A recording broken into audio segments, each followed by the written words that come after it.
Well, look who just clicked play. Tell me, adventurer, are you from a tiny village with more chickens than people, or a giant city that never sleeps or showers? Write it in the comments. Surprise me. And yes, share this video like it's a family secret. Let's dive in. People love to claim that 60 feels like 40 these days. I've never believed that nonsense. The only folks who seem convinced are clinging to some fantasy, and lately I've met far too many of them. Reality hit me square in the jaw when I was 7. That's when I discovered Santa Claus, the Easter Bunny, and the Tooth Fairy were all just stories.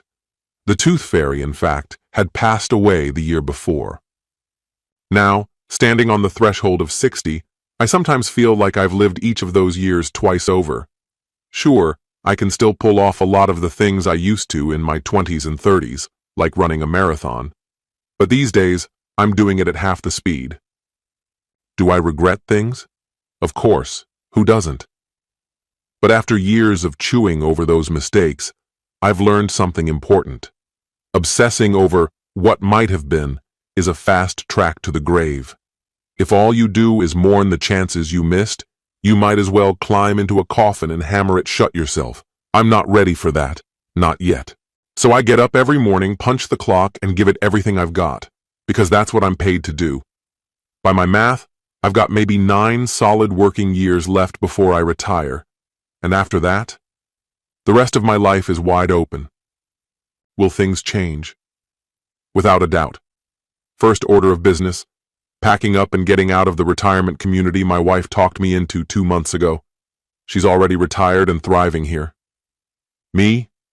Every day I stay, I like this place less. Will I change my mind? Maybe. Or maybe I'll leave sooner. Samantha or no Samantha. Only time knows the answer. We used to own a house I adored, nearly 100 years old and officially on the town's historic registry. That designation came with irritating rules, sure, but owning it gave me a sense of pride nothing else could. A little bronze plaque by the door told strangers exactly who built it and when. We were only the second family lucky enough to live there. Over 20 years, we modernized the guts, new wiring, updated plumbing, all to code, but left the outside untouched. From the street, it was like stepping back in time. 2 years before selling, we restored the original Victorian paint scheme, white hedges out front completing the picture. It was beautiful. The only nightmare was the roof. Nobody made shingles like the originals anymore, so we spent months wrangling with the city for approval. When they finally signed off, I swore that would be my last major project there. We were 5 years from paying it off when we sold. If I'd known what Samantha had in mind, I never would have agreed. I'd still be living in that house. Where she'd be, I couldn't tell you. To this day, I don't understand how she convinced me to sell the house, pawn off our jewelry, and move here. Sometimes I joke she must have slipped something in my beer, because honestly, I can't explain it any other way. Don't get me wrong, this new place isn't terrible. It's clean, modern, practically brand new, but it's half the size of what we had. Sure, with the kids gone, 4 bedrooms were overkill, but the quality doesn't compare. The old house had thick plaster walls. This one's got flimsy drywall. And the ceilings?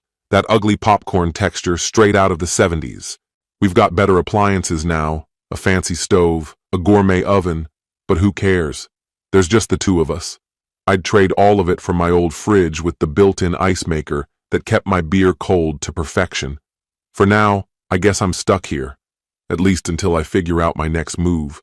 Samantha's 2 best friends sold their homes and followed her lead, and I can't shake the feeling she expects me to just fall in line. Samantha used to work for the school district.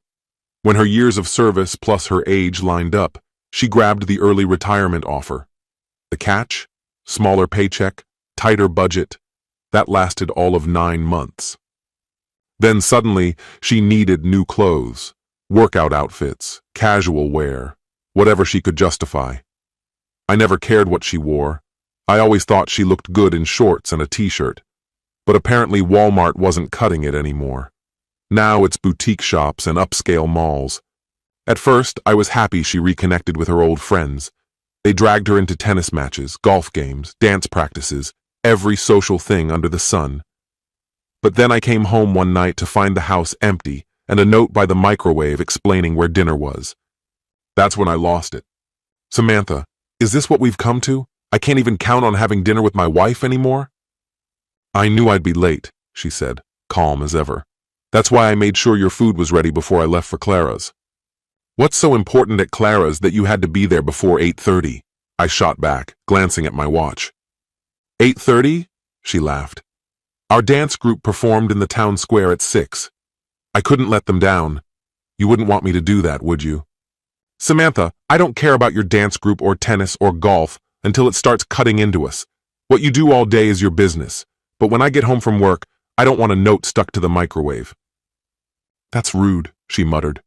Rude or not, I'm tired of it. And if this had happened once, fine. But it keeps happening. Why don't you just move in with Clara or Julia if you're never here? I tried to keep my voice even, but it cracked anyway.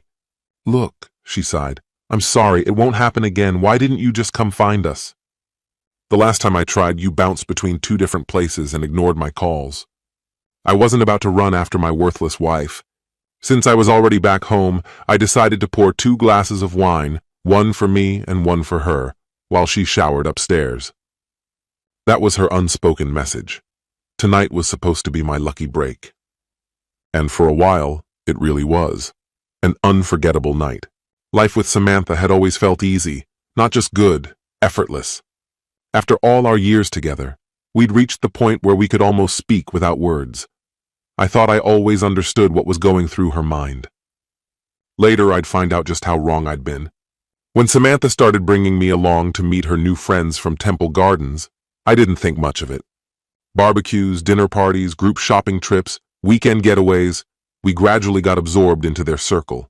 Eventually, 2 other couples joined in, and before long, we were spending our weekends together at every event in the town square. Car shows, art festivals, cooking demos, I honestly enjoyed most of it. The dancing? That was another story. I'd manage 3 slow dances out of obligation, then step back and watch Samantha kick off her heels and throw herself into whatever group was on the dance floor. Jealous? Not even a little. I knew better than to hold her back. If I tried, she'd drive me insane, so I let it slide. At least in the beginning. The real breaking point hit one Saturday night. The group had decided to try a new restaurant at one of the town squares, and someone had made a reservation. But when we showed up, the maitre d' wouldn't let us through the door. The place, apparently, only served Temple Gardens residents. We tried explaining we were guests, but the guy wouldn't budge. Come on, Samantha, I muttered, seething. We're leaving. They couldn't pay me to eat here now. The others apologized, but I waved them off. It wasn't their fault. We'd just find somewhere else.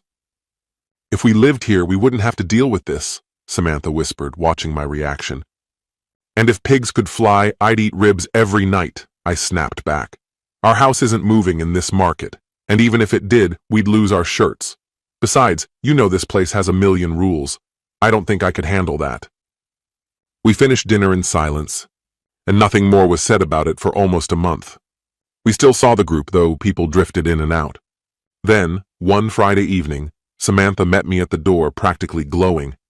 Scott, what would you say if I told you we had a buyer for the house? She asked. What house? What buyer? I stared at her, blindsided.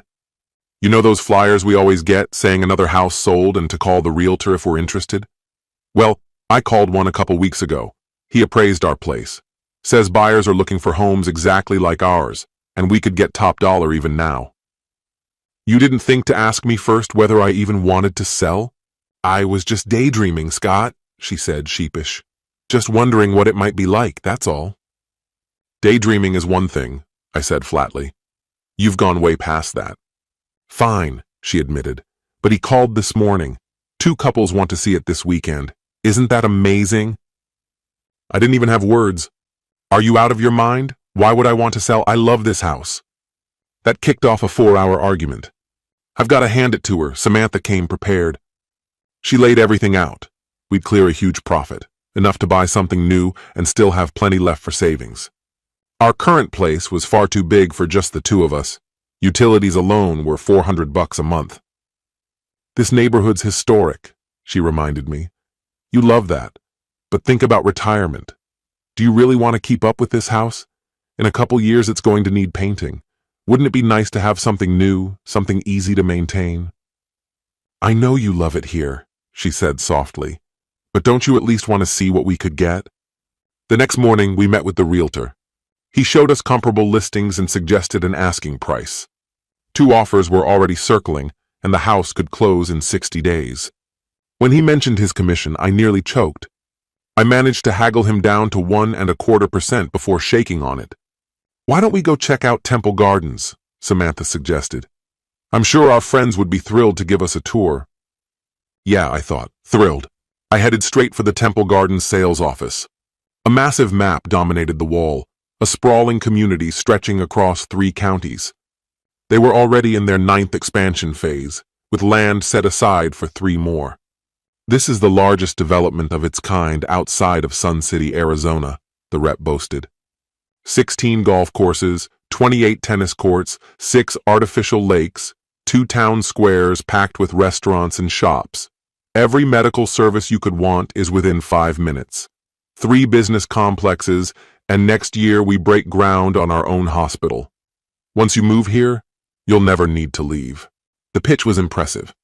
But one thing rubbed me the wrong way immediately. A single real estate office controlled every new and resale property.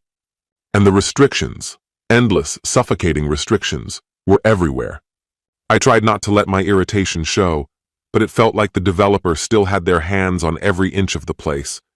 He had to be turning a profit off this deal. When he asked what, exactly, we were hoping to find, Samantha calmly produced a neatly typed list. As I've mentioned before, she had done her homework meticulously. We toured several model homes. They were nice enough, sure, but none of them felt particularly remarkable.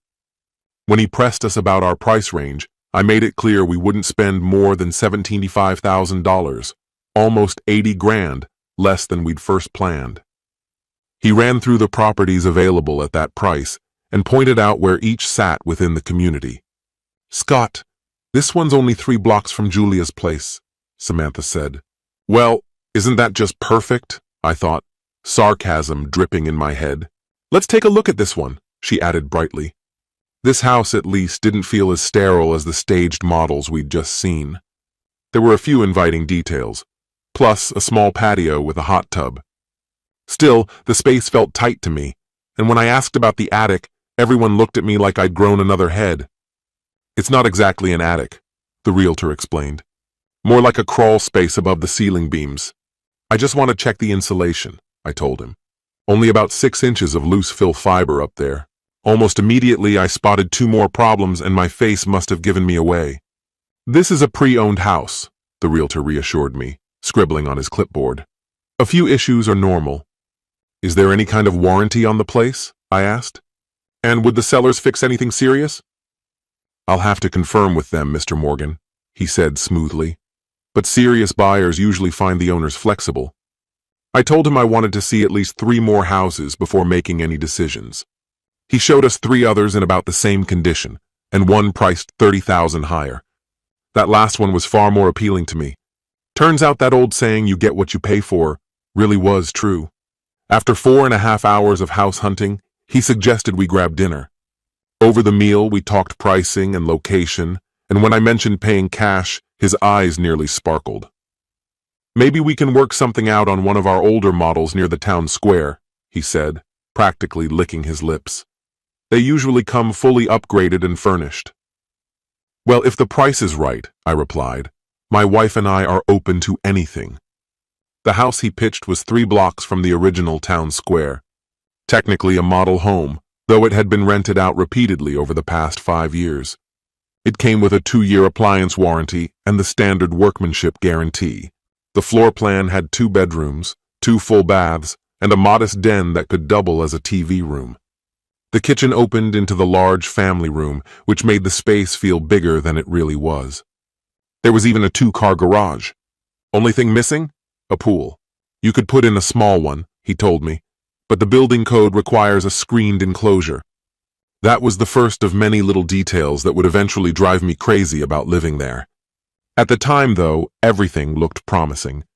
Over the next week, Samantha, Julia, Clara, and their husbands wouldn't stop talking about how perfect the house was. The realtor called constantly, offering details, asking questions, reminding me two other couples were also interested in the properties we'd toured. Eventually, I caved. If Samantha was going to spend all her time here anyway, I figured I might as well live close enough to know where she was when I came home from work.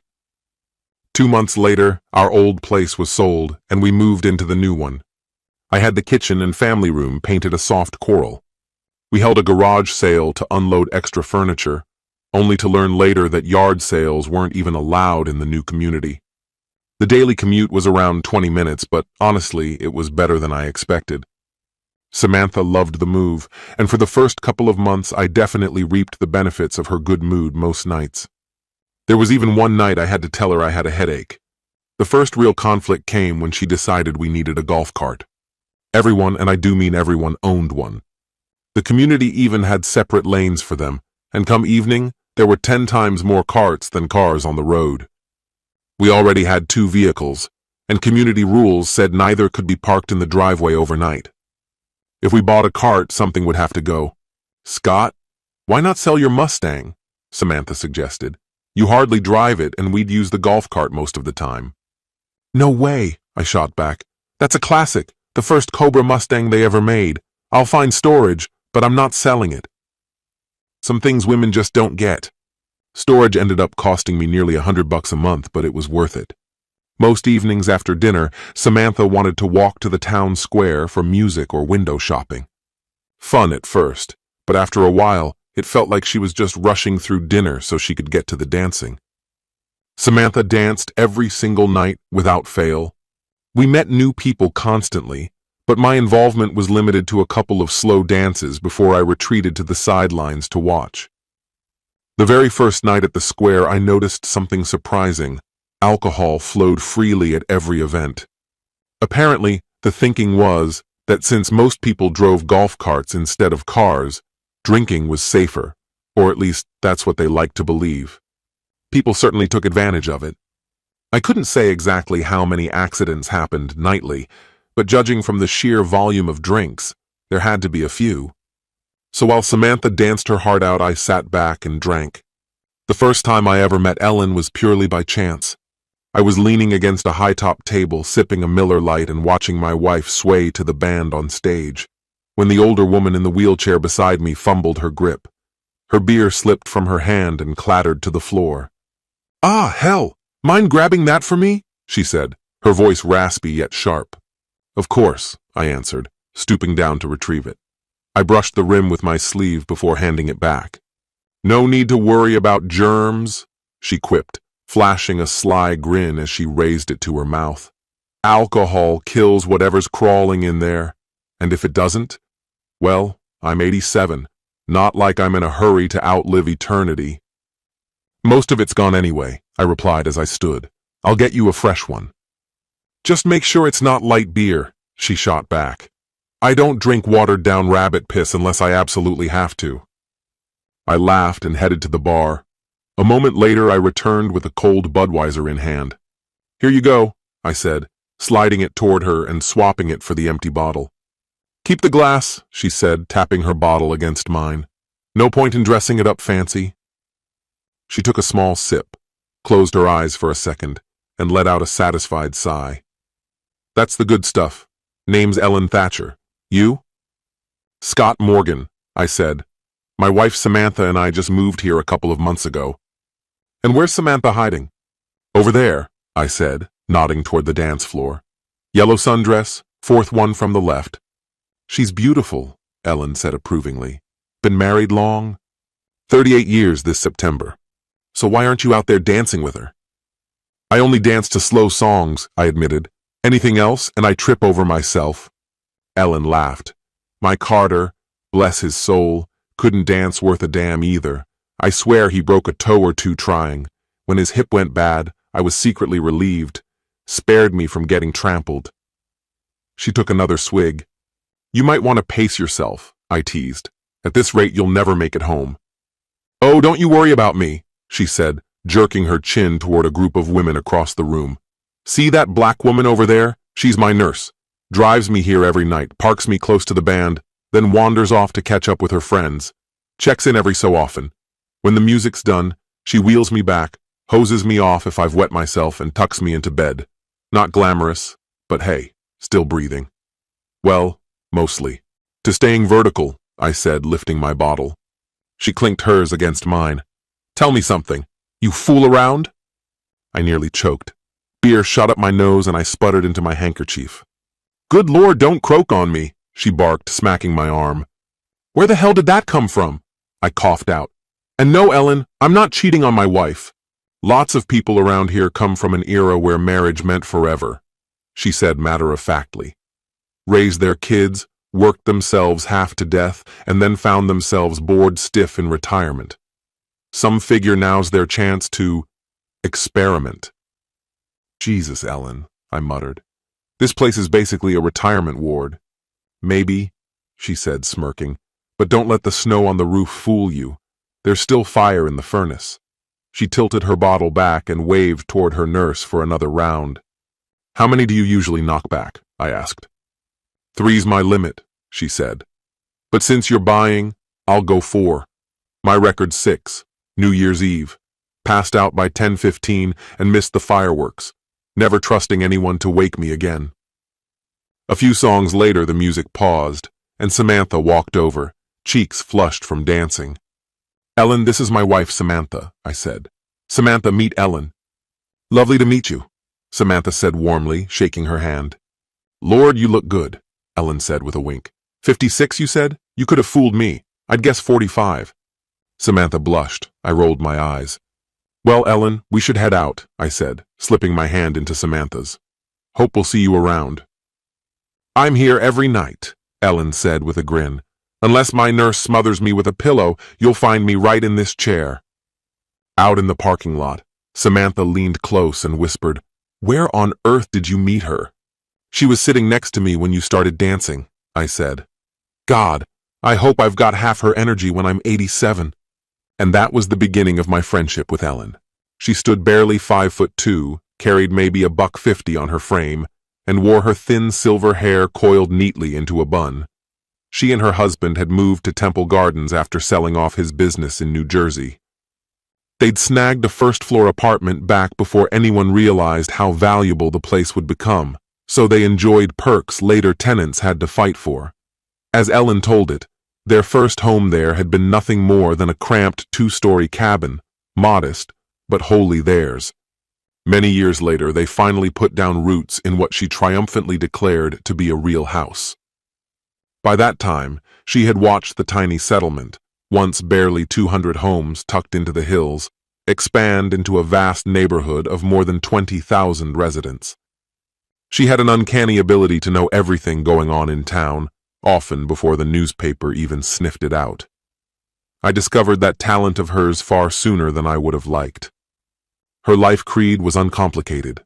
Live boldly, savor every day, and aim to make it to 90. After that, she claimed, every extra year was just frosting on the cake. I ran into her nearly every evening when we wandered toward the square in the center of town. I'd always offer to buy her a beer.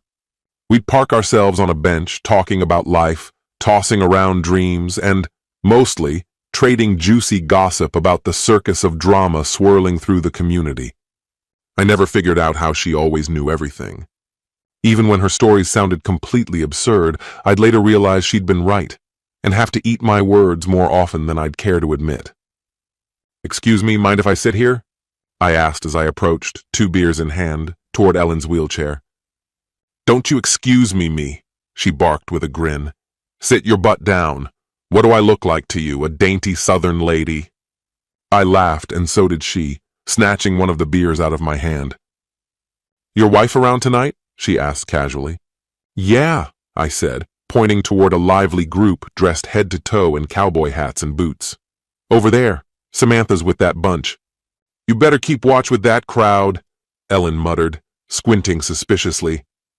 Not saying anything's happening, but some of those fellas have reputations. They're almost 70, Ellen, I shot back, puffing out my chest in mock bravado. I could take every one of them if I had to. She smirked. Sure you could, tough guy.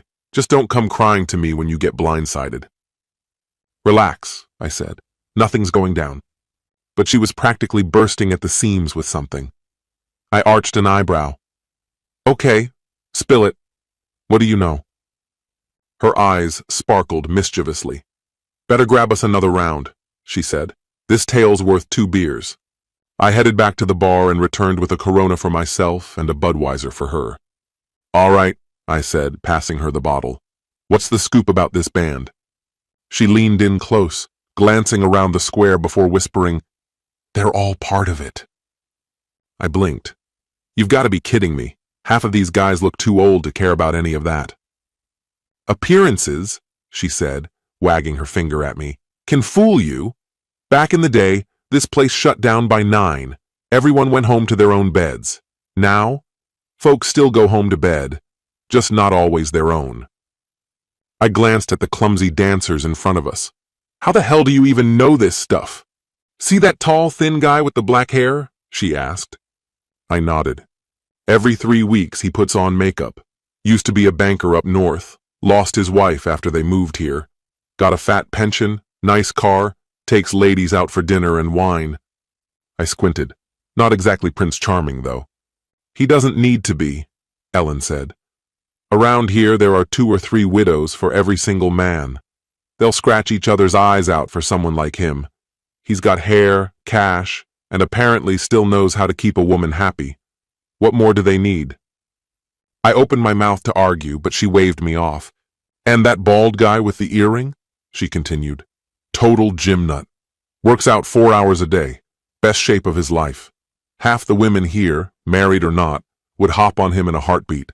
And rumor has it, she giggled like a teenager, he's packing like a horse. I nearly spat out my beer. She wasn't finished. He's married, she whispered, lowering her voice conspiratorially. But word is, his wife swings both ways, if you catch my meaning. Hold on, I said, laughing. You've clearly had too much beer. This is nuts. Scott, she said suddenly, her face deadly serious. I can name half the people here and tell you exactly where they live. I may be old and half blind, but my ears? Perfect. And people say the wildest things when they think nobody's listening. I shook my head. I just can't picture this place as some kind of geriatric Sodom and Gomorrah.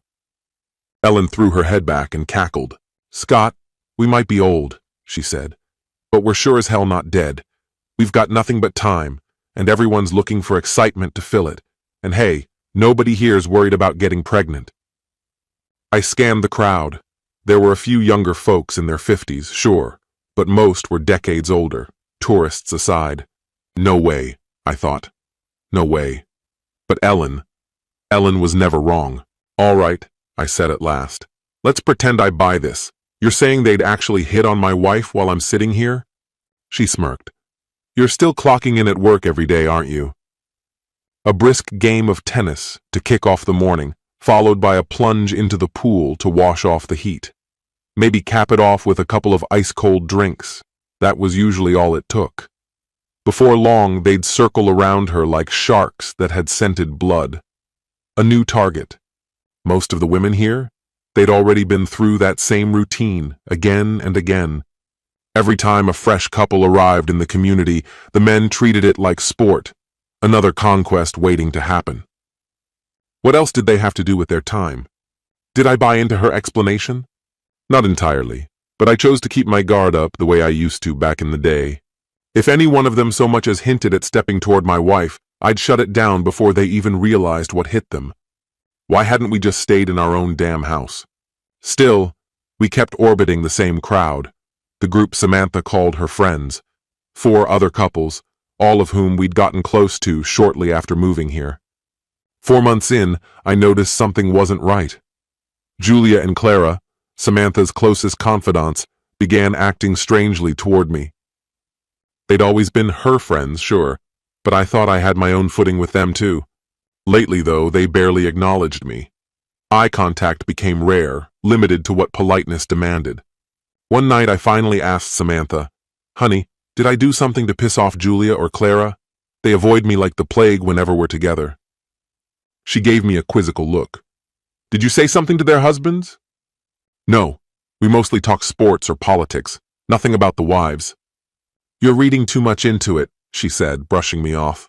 Don't worry, I'll handle it.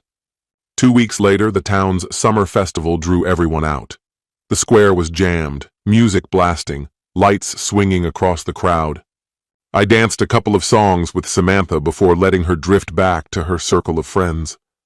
With 2 beers sweating in my hands, I went searching for Ellen. Keeping your distance, huh? She teased when I found her. Got yourself a younger woman to replace me?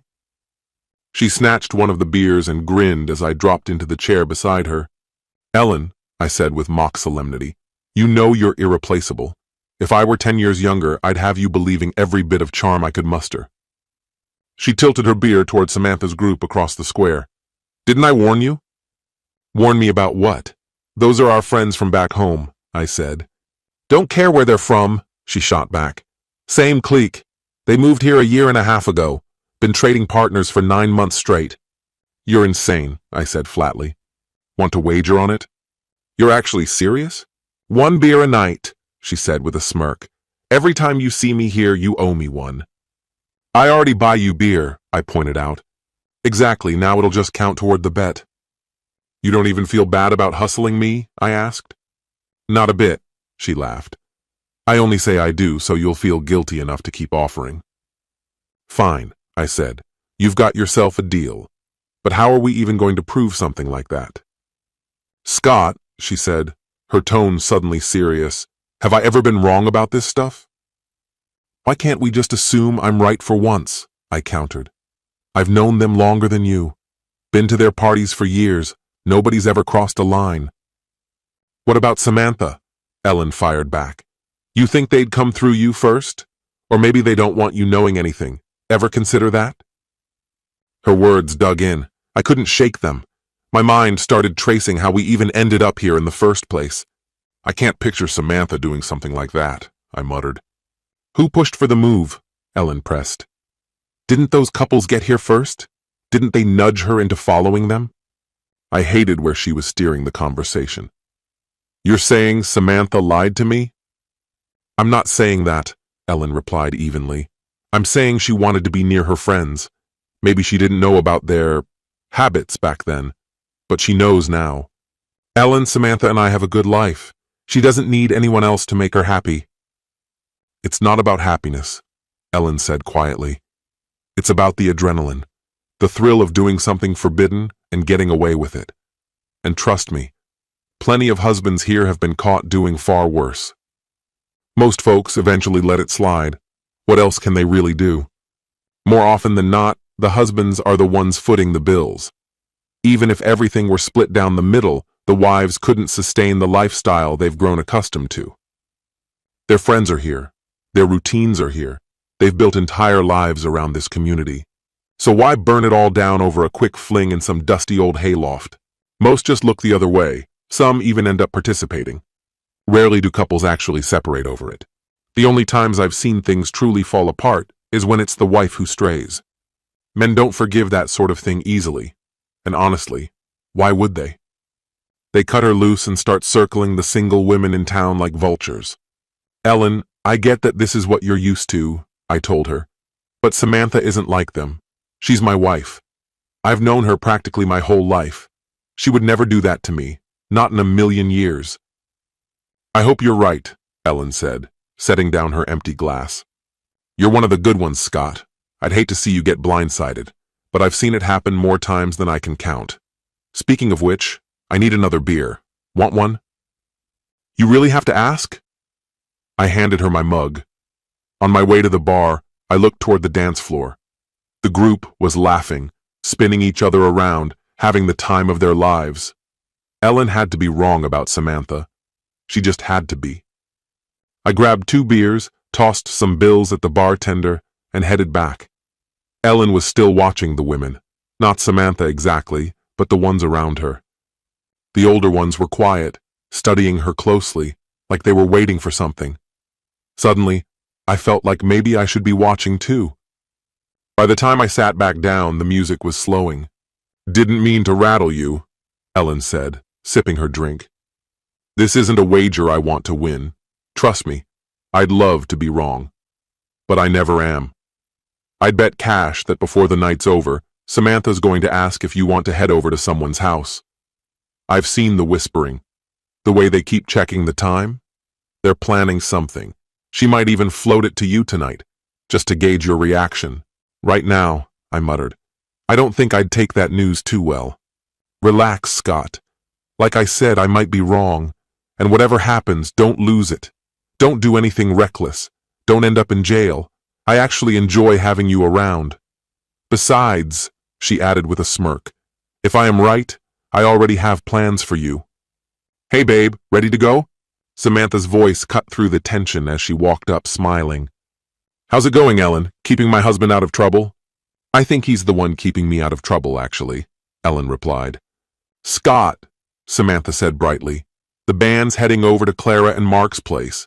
They asked if we want to tag along. What do you think? Could be fun.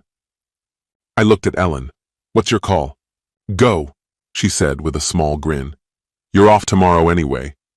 All right, I told Samantha. If you're up for it, let's go. I turned to Ellen as I stood. See you tomorrow? Remember what I said, she called after me as we walked away. We swung by the house first to grab the golf cart. Clara and Mark's place was about a mile down the road. Samantha chatted nonstop the whole ride while I drove in silence, my head somewhere else entirely. Their place wasn't quite as nice as ours, but they'd done some upgrades, enclosed the patio, added a hot tub.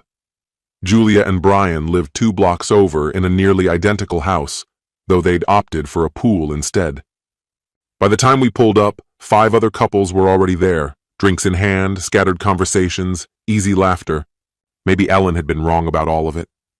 Samantha slipped into the crowd while Mark handed me a beer and launched into a rant about the new neighborhood rules. Total garbage, he said, lighting a cigarette.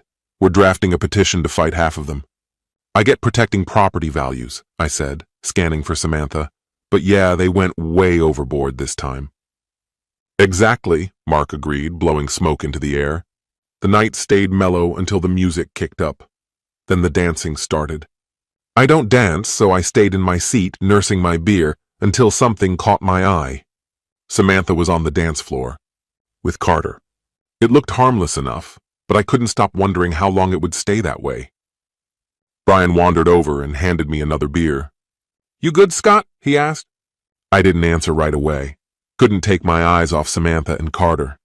When Brian leaned in and mentioned how great Samantha looked tonight, that was it for me. Whatever plans this group had for us died right there. Well, Brian, I said loud enough for half the room to hear, Samantha and I are calling it a night. Gotta get my fiancée home before she drinks too much and does something she'll regret. I saw Carter's hands inch lower as I spoke. Maybe next time we'll host at our place. I shoved the beer back at Brian, crossed the room to Samantha, and gently took her hand. Come on, Samantha, we're leaving. And without another word, I walked her out the door. Scott, we literally just got here, and I'm finally having a good time. Then you've got a choice to make, don't you? I said, keeping my voice even but unyielding. Either you stay here with your friends, or you come home with me right now. It's entirely up to you. For nearly 15 seconds, she didn't move. Her expression shifted as the weight of my words sank in. This wasn't me bluffing. There was more behind what I said, and she felt it. I'll go home with you, she finally murmured. Good call, I replied, steering her toward the door. I turned to the others with a polite excuse. Sorry to cut this short, but Samantha's wiped out. I need to get her home.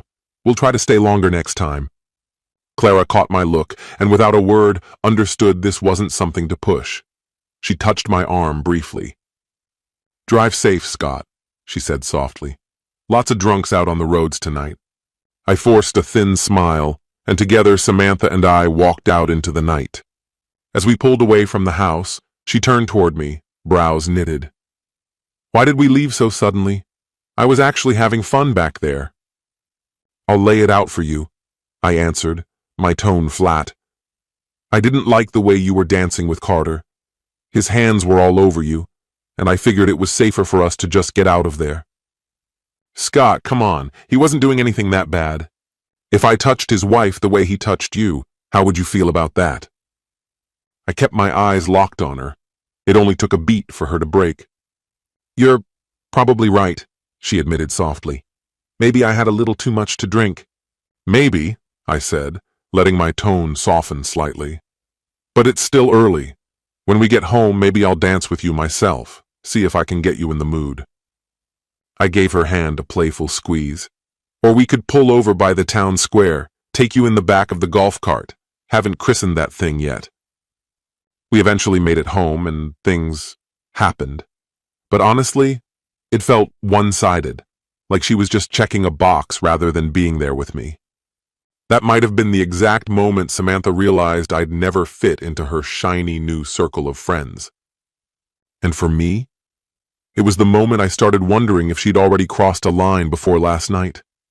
I prayed she hadn't, but judging by her attitude today, that prayer felt thin. Sunday breakfast was quiet, tense. I told her straight. I didn't like the way she'd been all over Carter. If it kept up, we'd be finding a different group of friends. Period. "Scott, it was just the alcohol," she shot back, defensive. "Carter's probably in way more trouble with his wife right now." Nice deflection, I thought. "And since I'm shopping with Clara and Julia later, I'll talk to them about it too," she added. "I didn't know you were going out today." "I told you last week," she replied. "Kohl's is having a 50% off sale. All of us wives are going." I sighed. I was hoping to spend some quiet time together today. She smirked. "We did last night, if you remember. But maybe I'll pick up something special today, for later." I considered tailing her after she left, but if she caught me, that would open a door I wasn't ready to walk through. I needed another solution. Hiring a PI was out of the question. Too expensive, too messy. The internet, though. The internet had everything I needed. A GPS tracker, $100. 2 phone taps and a receiver, $75. A cheap camera system with audio, $155. Not exactly high-end, no Blu-ray clarity, no surround sound. But for under $350, I'd either confirm my suspicions or finally bury them. Around 5, she came home with her arms full of shopping bags. I already had dinner handled, steaks searing on the grill, baked potatoes in the oven, salad chilling in the fridge. I asked her to set the table while she babbled excitedly about the deals she scored. She promised I'd see one of her finds later tonight. Dinner was actually good. Afterward, she suggested we walk to the town square to enjoy the music and the crowd. We danced 4 songs in a row, too fast, too slow, before I said we should call it a night. Later, I grabbed 2 beers and went to meet Ellen. "I thought you were going to tell me everything tonight," she said, snatching the cigarette from my fingers. "So what's the verdict on Miss Perfect? You think she's sneaking around?" "Ellen," I chuckled. "No one's called her that in 20 years. "Guess I'm out of touch," she teased. "But cheating's still cheating, whatever you call it." "And if she talked you into it?" Ellen smirked. "That wouldn't count?" I exhaled. "I'm still not sure, but give me a week. I'll know. By Tuesday, the gear will be set up. I'll have my answer one way or another." "And if it's bad?" she asked quietly. I hesitated. Haven't figured that part out yet. I've been forcing myself to move carefully, one moment at a time. After more than 3.5 decades together, I can't even picture my world without her in it. "Hey," someone joked one night. "You two should try swinging, might spice things up." I glared back, making it clear I didn't find it funny. Another voice chimed in, laughing. "If Samantha's not up for it, you could always invite me. God knows I could use some excitement. I might even show those guys a trick or two, unless they kill me first." She laughed, and I managed to smile too, right until I noticed her across the room swaying in another man's arms. I prayed I could keep myself together long enough to know the truth. Later, on the walk home, Samantha's fingers threaded tightly through mine.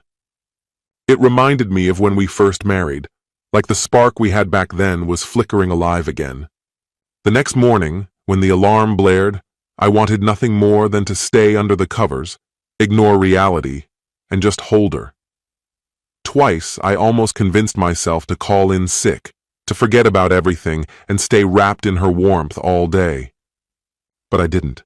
I forced myself out of bed. I'm not 20 anymore. After 2 rounds of passion, my body aches for days, and she'd probably still suggest going shopping afterward. For my own sanity and my wallet's, I dragged myself to work. By Monday, sitting at my desk, I couldn't stop replaying Ellen's comment in my head.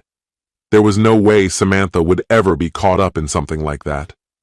Sure, she'd been acting differently lately, but that didn't automatically put her in the same crowd as her reckless old friends. Still, a heavy knot formed in my gut and tightened with each passing day. One way or another, I knew the truth would come out soon. That was the only thing keeping me steady. Chapter 2. Fragments of a Conversation. Tuesday morning, the shipment I'd been waiting on finally arrived at work. After unpacking the boxes and skimming the instructions, I grabbed my phone and called Samantha. "Running a little late tonight?" I told her. "Go ahead to the square without me." "Yes, sir," she teased, her voice playful. "Kids, don't wait up," I added with a grin. "I'll meet you there when I'm done." "You sure?" she asked. "I can hold off if you'd rather." "Nah, go ahead and have fun, just not too much fun." I chuckled at my own joke. "All right," she said softly. "Don't be too long." When I got home later, the first thing I did was slide a GPS tracker onto her golf cart. After that, I tapped the kitchen and bedroom phones, then planted hidden cameras in both the living room and our bedroom. The receivers went into the garage, tucked behind a dusty box on my workbench. I linked everything to our home computer and tested the feeds. The cameras worked flawlessly. Even the phone taps came through crystal clear when I called the house from my cell. Within half an hour, I'd wired every inch of our home. I told myself I was doing it to protect our marriage, even though part of me knew the truth might destroy it. Remote access through my laptop meant I could watch from anywhere, as long as the home system stayed on. 10 minutes later, I changed clothes and headed out toward the town square. The plaza was its usual self, jammed with people from dusk until late evening. The only thing that ever cleared it out was a downpour, and Florida rarely offered those at night. I spotted Samantha dancing amid a lively group in the center, while Ellen lingered at the edge near the DJ booth, chatting with two older women. I grabbed 2 beers and made my way over to her. She spotted me arriving alone and raised an eyebrow. "Was starting to think you weren't coming," she said. "I've been busy," I muttered. "Bugged the whole damn house." "Scott," she breathed, her voice softening. "Sometimes it's better not to know. There's mercy in ignorance, if you understand me." "You're my friend," she added quietly, squeezing my hand. "I don't want to lose that over this." "I can't live not knowing," I admitted. "It's eating me alive." "I just don't want you doing something you can't take back," she said carefully. "I've got plans for you, and none of them involve visiting you in jail." She hesitated, her face softening. "Maybe we're wrong, you know. Maybe she's still that girl you married all those years ago." But deep down, both of us knew she wasn't. Samantha asked me to dance more than once that night, and like any decent husband I obliged, grinning even as I made a fool of myself in front of half the town. By 8:30 we were home. We didn't make love. My head was too cluttered, my chest too heavy. When she asked if something was wrong, I simply kissed her forehead and whispered, "I love you." Sleep, as expected, never really came. Wednesday and Thursday drifted by without incident. Samantha filled her days with social plans, coffee dates, lunches, endless little gatherings, always busy, always surrounded by people. Through the cameras, I studied her morning rituals, the shower, the makeup, the meticulous way she dressed. Even now, she looked stunning. Tank tops, shorts, sandals, effortlessly beautiful. Part of me wished I could just stay home and watch her exist. By Friday, curiosity finally won. At lunch, I opened the feeds. I watched her asleep in our bed, peaceful and unbothered, and longed to be there beside her. Then she stirred, rose for the shower. While she was gone, the phone rang. Julia's voice left a message for me to call her back. When Samantha re-emerged, dressed and radiant, I caught myself staring. Even after all these years, time hadn't dulled her. The living room feed caught her in the kitchen, preparing coffee and a bagel while scrolling her phone. 2 messages from her social groups, and another brief note from Julia, asking Samantha to call her back. I paused the stream and walked into the dining room to pour myself some coffee.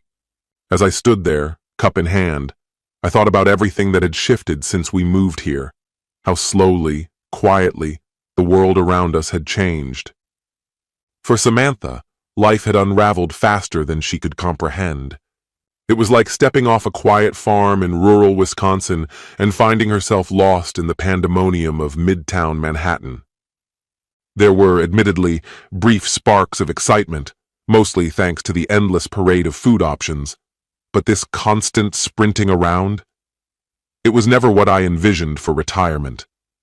The only thing I'd ever been certain about when dreaming of retiring was finally splurging on my own cappuccino maker. The sludge they served in the community dining hall barely qualified as coffee. Back at my desk, I hit play on the monitor, watching my wife wordlessly eat her breakfast as I sipped my own cup and the video rolled. I almost turned it off. Seriously, how long can you watch someone chew before your brain shuts down? Mind-numbing stuff. But I left the feed running anyway. Then she picked up the phone. I had to toggle from video to audio. The wiretap couldn't record both at once. "Hi, Julia, it's Samantha, how are you?" A pause, then, "Just making sure you didn't forget about today." Another pause, then my wife's voice. "I don't think I'm going. I told you Scott would never agree to this, he's just not wired that way. Doesn't swing like that, you know?" Julia laughed. "Well, from what I've seen lately, you've been having a good time. And Carter? He hasn't stopped talking about you since Thursday." Thursday. My chest clenched. That was the day the cracks began to show. Samantha let out a shaky laugh. Thursday was crazy. Never been with two guys before. Weird, but fun. My gut dropped into a hollow pit as every word drove the knife deeper. Julia said, "It's only 6 of us tonight. Clara and her husband can't make it. Doctor's appointment. Maybe we could do it at your place." Samantha's tone snapped firm. "No. I told you from the start, that's never happening here. Especially after the last party Scott showed up to. I love my husband. I'm not crossing that line in our house." "Fine," Julia replied, unbothered. "We'll use my place again. Come early if you can. I need help setting up." I killed the feed. For the next 2 hours, I sat frozen, barely breathing. Hit do not disturb on my work phone. Shut my cell off completely. I should have been enraged, screaming, smashing things, storming home to confront her. But I wasn't, not really. It felt like mourning someone who was still alive. Shock, numbness, regret. And damn it, Ellen had called this. Again. I muttered something about feeling sick to my boss and walked out. He didn't argue.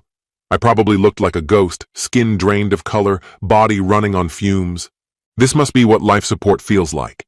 Every time I checked the clock, my stomach turned, imagining where she was, what she was doing, who she was with right then. I drove without aim or thought. Before I realized it, autopilot had carried me straight into our neighborhood.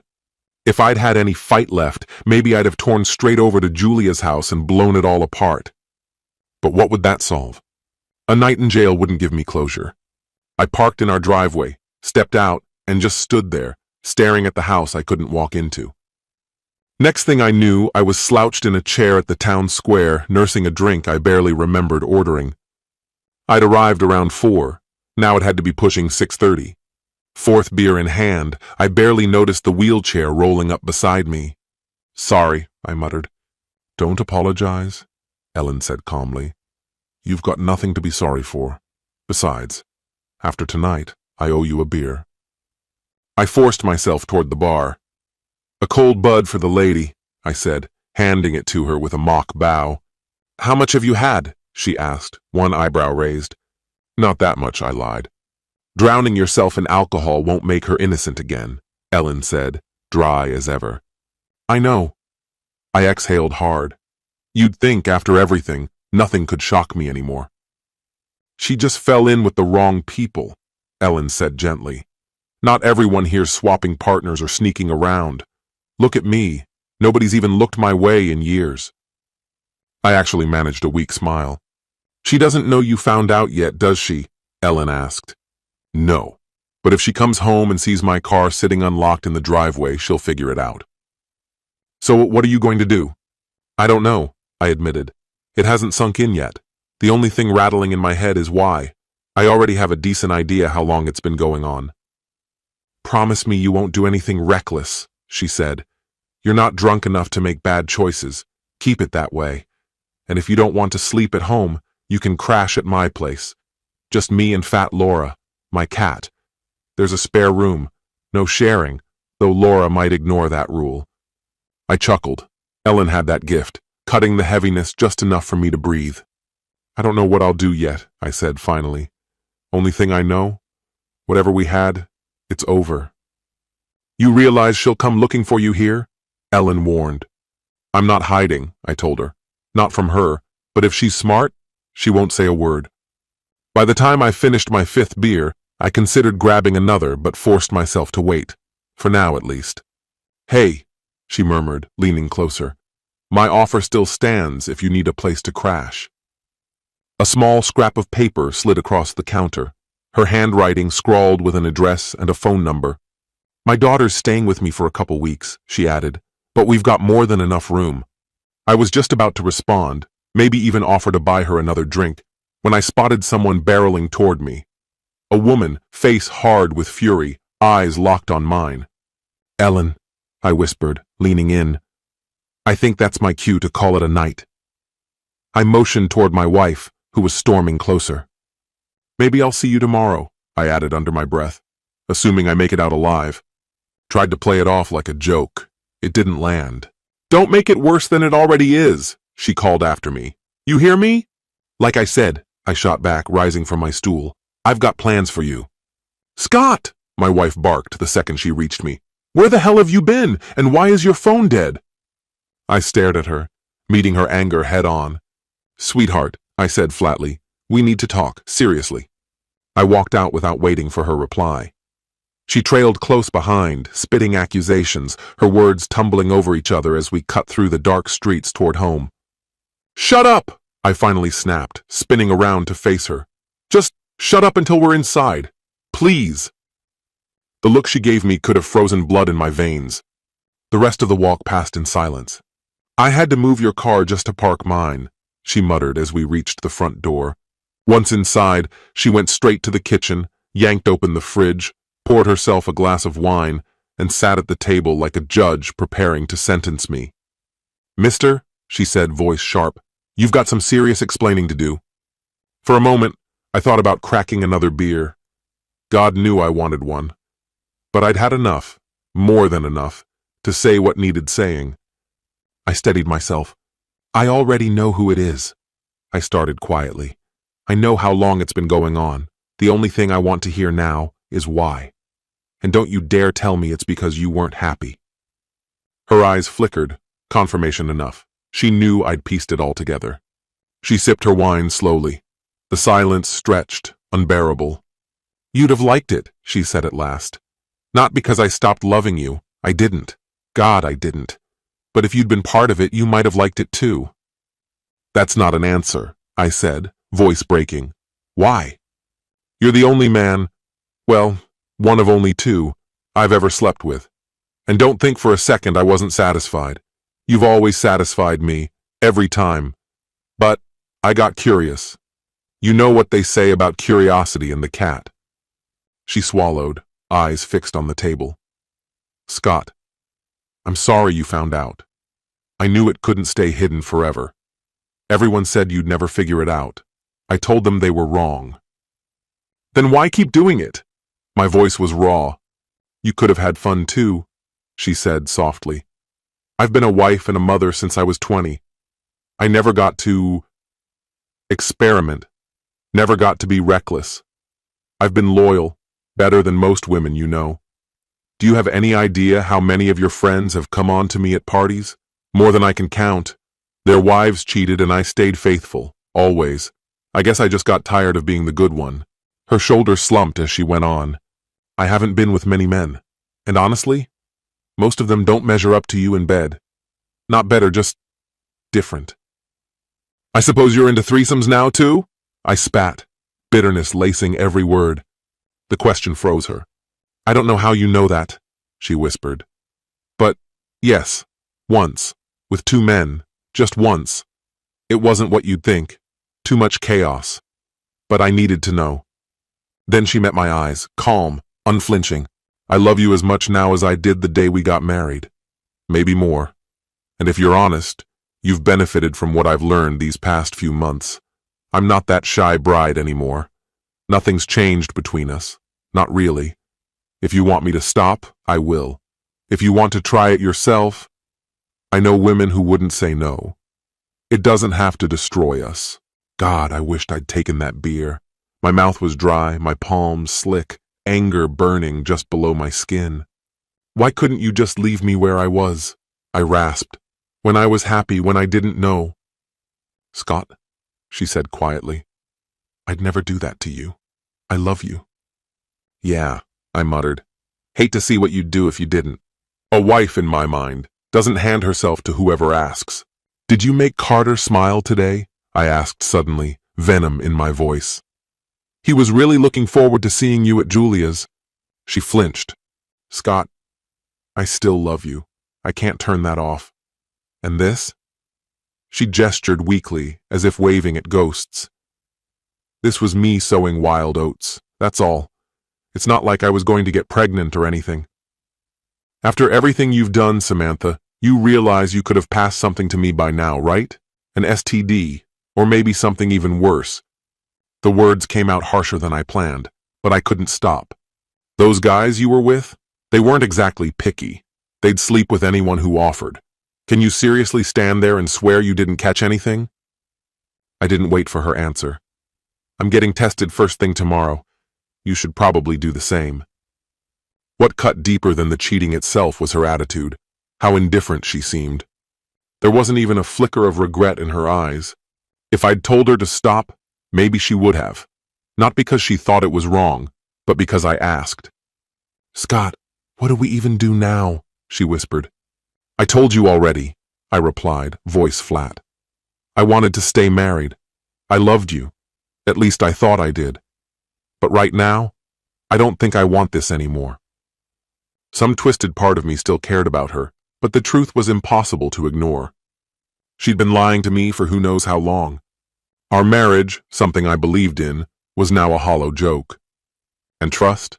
That was gone, completely. I'll take the guest room tonight, I said. If you feel like having company over, go ahead. I won't stop you. She shot me a glare, insulted, but I wasn't done. Tomorrow isn't going to magically fix this, I added.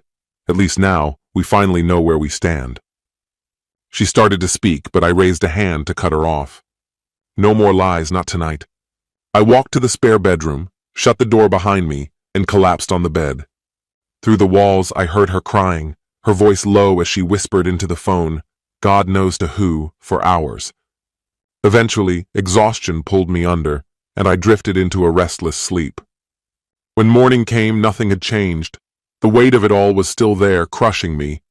I dragged myself through a shower, scraped a razor across my face, and stumbled into work, looking like hell. My boss took one look at me and told me to go home. But I couldn't. Being away from Samantha was the only thing holding me together. Later, I started researching online. That's when reality really hit me. Florida's a 50-50 state. Everything, house, savings, retirement funds, all of it would be split evenly. I wanted to put my fist through a wall. I didn't even care about the house, but if she bought out my share, she'd drain what little savings we had left. And because I made more money, I'd owe her alimony. My 401k, half of it would be hers. No matter how I ran the numbers, I came up short. I was screwed. Completely screwed. That night, same as before, I headed straight to the town square. At least this time, Samantha wouldn't bother looking for me. Not right away. Well? Ellen blurted the second she spotted me. Don't leave me hanging. What happened last night? And don't skip the good parts. I handed her a cigarette, lit one for myself, and walked her through everything, blow by blow. Looked it up online? I muttered bitterly. Divorce is going to ruin me. I'm about to get flattened. Before Ellen could respond, a tall woman approached, setting a beer down in front of her. Not Laura this time. Scott, meet my daughter Chloe, Ellen said. She's in town for a couple weeks. Doesn't drink, loves to dance. Don't hold it against her. Chloe gave me a teasing smile. So you're the legendary Scott Morgan? From the way Mom described you, I was expecting some 8-foot Robert Redford who walks on water. I raised an eyebrow at Ellen. Relax, she said, smirking.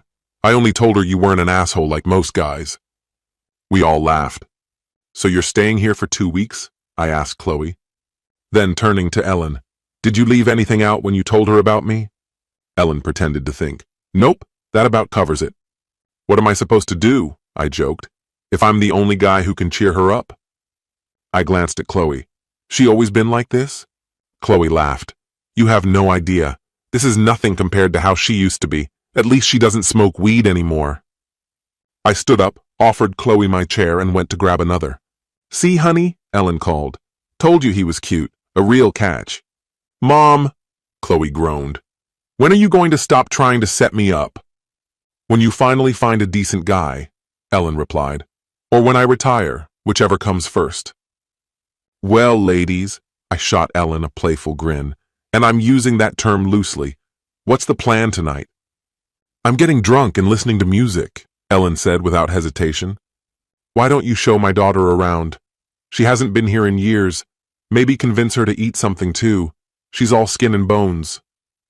Chloe and I exchanged a look. Guess that's an order, I said. You don't have to, she began, but I cut her off.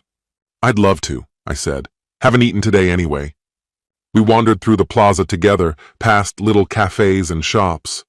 Somewhere nearby, soft music floated through the evening air, warm and inviting. I'm sorry about what happened between you and your wife. Had it been going on for a while? I looked at her, trying to figure out how to respond. Did your mom tell you much about me? Not really, she said with a shrug. Actually, she went out of her way to mention a few of the guys your wife entertained. I didn't know what emotion to feel, so I just shook my head. Pick your poison, I muttered after a beat. This place serves just about every type of food you can imagine. We finally settled on Italian. Once our meals arrived, the conversation shifted. Mostly I talked, filling in the gaps her mother had left out, explaining I was still working and planned to keep at it for the foreseeable future. Was your mom always this intense? I asked after a pause. Scott, believe it or not, this is her calm era, she said with a sly smile. When Dad was still alive, I must have called their divorce 10 times over.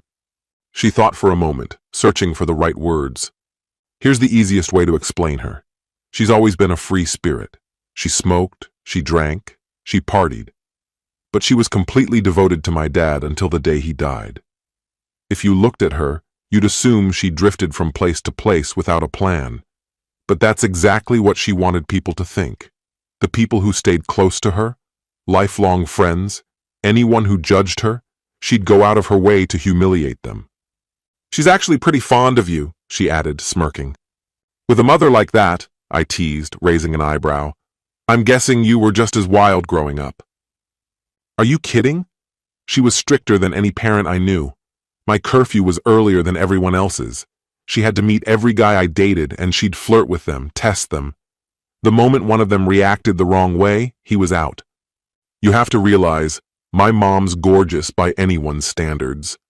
More than once, she slapped one of Dad's friends for stepping out of line. She acted like she had no boundaries, but believe me, she did. When Dad sold his business and we moved here, I was terrified. But once Mom took charge, I knew we'd be okay. She's strong, opinionated, unshakable. If she likes you, she's in your corner for life. If she doesn't, good luck. Dinner was phenomenal, the conversation effortless. Time disappeared before we even noticed. 2 hours later, we found her mother exactly where we'd left her, beer in hand, grin plastered across her face. Well, she said as soon as we walked in, did you two have a nice heart-to-heart about me, figuring out how to ship me off to a nursing home yet? Are you kidding? I laughed. We're just trying to find someone who can finally get you laid so you'll stop driving everyone crazy. Her daughter groaned, but her mom only grinned wider. See, I told you this one's different, always thinking about other people. She winked at me. So, Scott, when are you moving in? Ellen, I wouldn't want to intrude, especially now that your daughter's staying here, I said carefully. How many damn times do I have to say it? She snapped. There's a spare room. You wouldn't be in the way. Who else am I supposed to drink with? Those two can't hold their liquor. Then she gave me a pointed look. Besides, do you really want to spend the night with that whore of yours? Mom, her daughter hissed. What? I'm just being honest, and he knows it. If he wants to live with a tramp, that's his choice. Some men enjoy being humiliated by their wives. Not me, but hey, to each his own. Scott, I'm sorry, her daughter muttered, embarrassed. She's had too much to drink. She doesn't mean it. It's okay, I said quietly. She's only saying what I've been thinking all week. I stood, decision already made. Why don't I grab a few things and meet you at your place? I need a real night's sleep, and I'm sure as hell not getting it at my house. I told them I'd be back in an hour and headed toward home. Samantha would probably want another talk, but right now, I couldn't face her. I needed distance. I needed to figure out what came next. Where have you been? Samantha demanded the second I walked through the door. I've been worried sick. I was downtown, I said evenly, making arrangements. What kind of arrangements? Her voice was tight, brittle, the kind that decide where I'll be staying for the next few nights. Why can't you just stay here? She begged. We can talk about this, work through it. You still don't get it, do you? I snapped. I don't share, never have, never will. Do you honestly think I can just act like nothing happened? That I can walk into a room full of our so-called friends, knowing you've probably slept with half their husbands and God knows who else? I grabbed a bag and headed toward the bedroom. I need space, Samantha. Time to figure out what the hell I'm gonna do. Doesn't it matter to you that I still love you? She cried. Samantha, I said quietly. People who love each other don't sneak around and sleep with other people. Whatever you think love is, you've got it twisted. Scott, I can't do this anymore. I'm finished. I'm out. Oh yeah? And how long is that supposed to last? My voice was sharper than I intended, but I didn't care. Until I can believe you again? Or until you find someone new to put through your little trials? Every shred of trust I'd ever had in her had disintegrated, hollowed out completely. She just stood there, lips pressed tight, eyes wide like she couldn't even form an excuse. You want to know what really twists the knife? I said, my words cutting like glass. I'm furious with you, absolutely raging. But I'm even angrier that everything I've worked for over 30 years is burning down with this mess. Angrier about losing that than losing you. What does that say about me? Somewhere along the line, I'd become someone I didn't recognize. Cold, detached, bitter, a bastard, plain and simple. I thought I'd want to destroy everyone involved, her, the men, all of them. And maybe a part of me still did. But staring at her, lifeless and small in front of me, I realized she wasn't even worth the effort anymore. The house, though, the savings, everything I'd bled and sweated for, that was different. That was mine. That's probably why I didn't just walk out right then. I was stalling, trying to plan my next move. I'm leaving. A few days, maybe longer. I stuffed clothes into a suitcase. I need distance before I do something I can't take back. And keep your boyfriends out of my house, I added, venom in every word, unless you want me digging graves.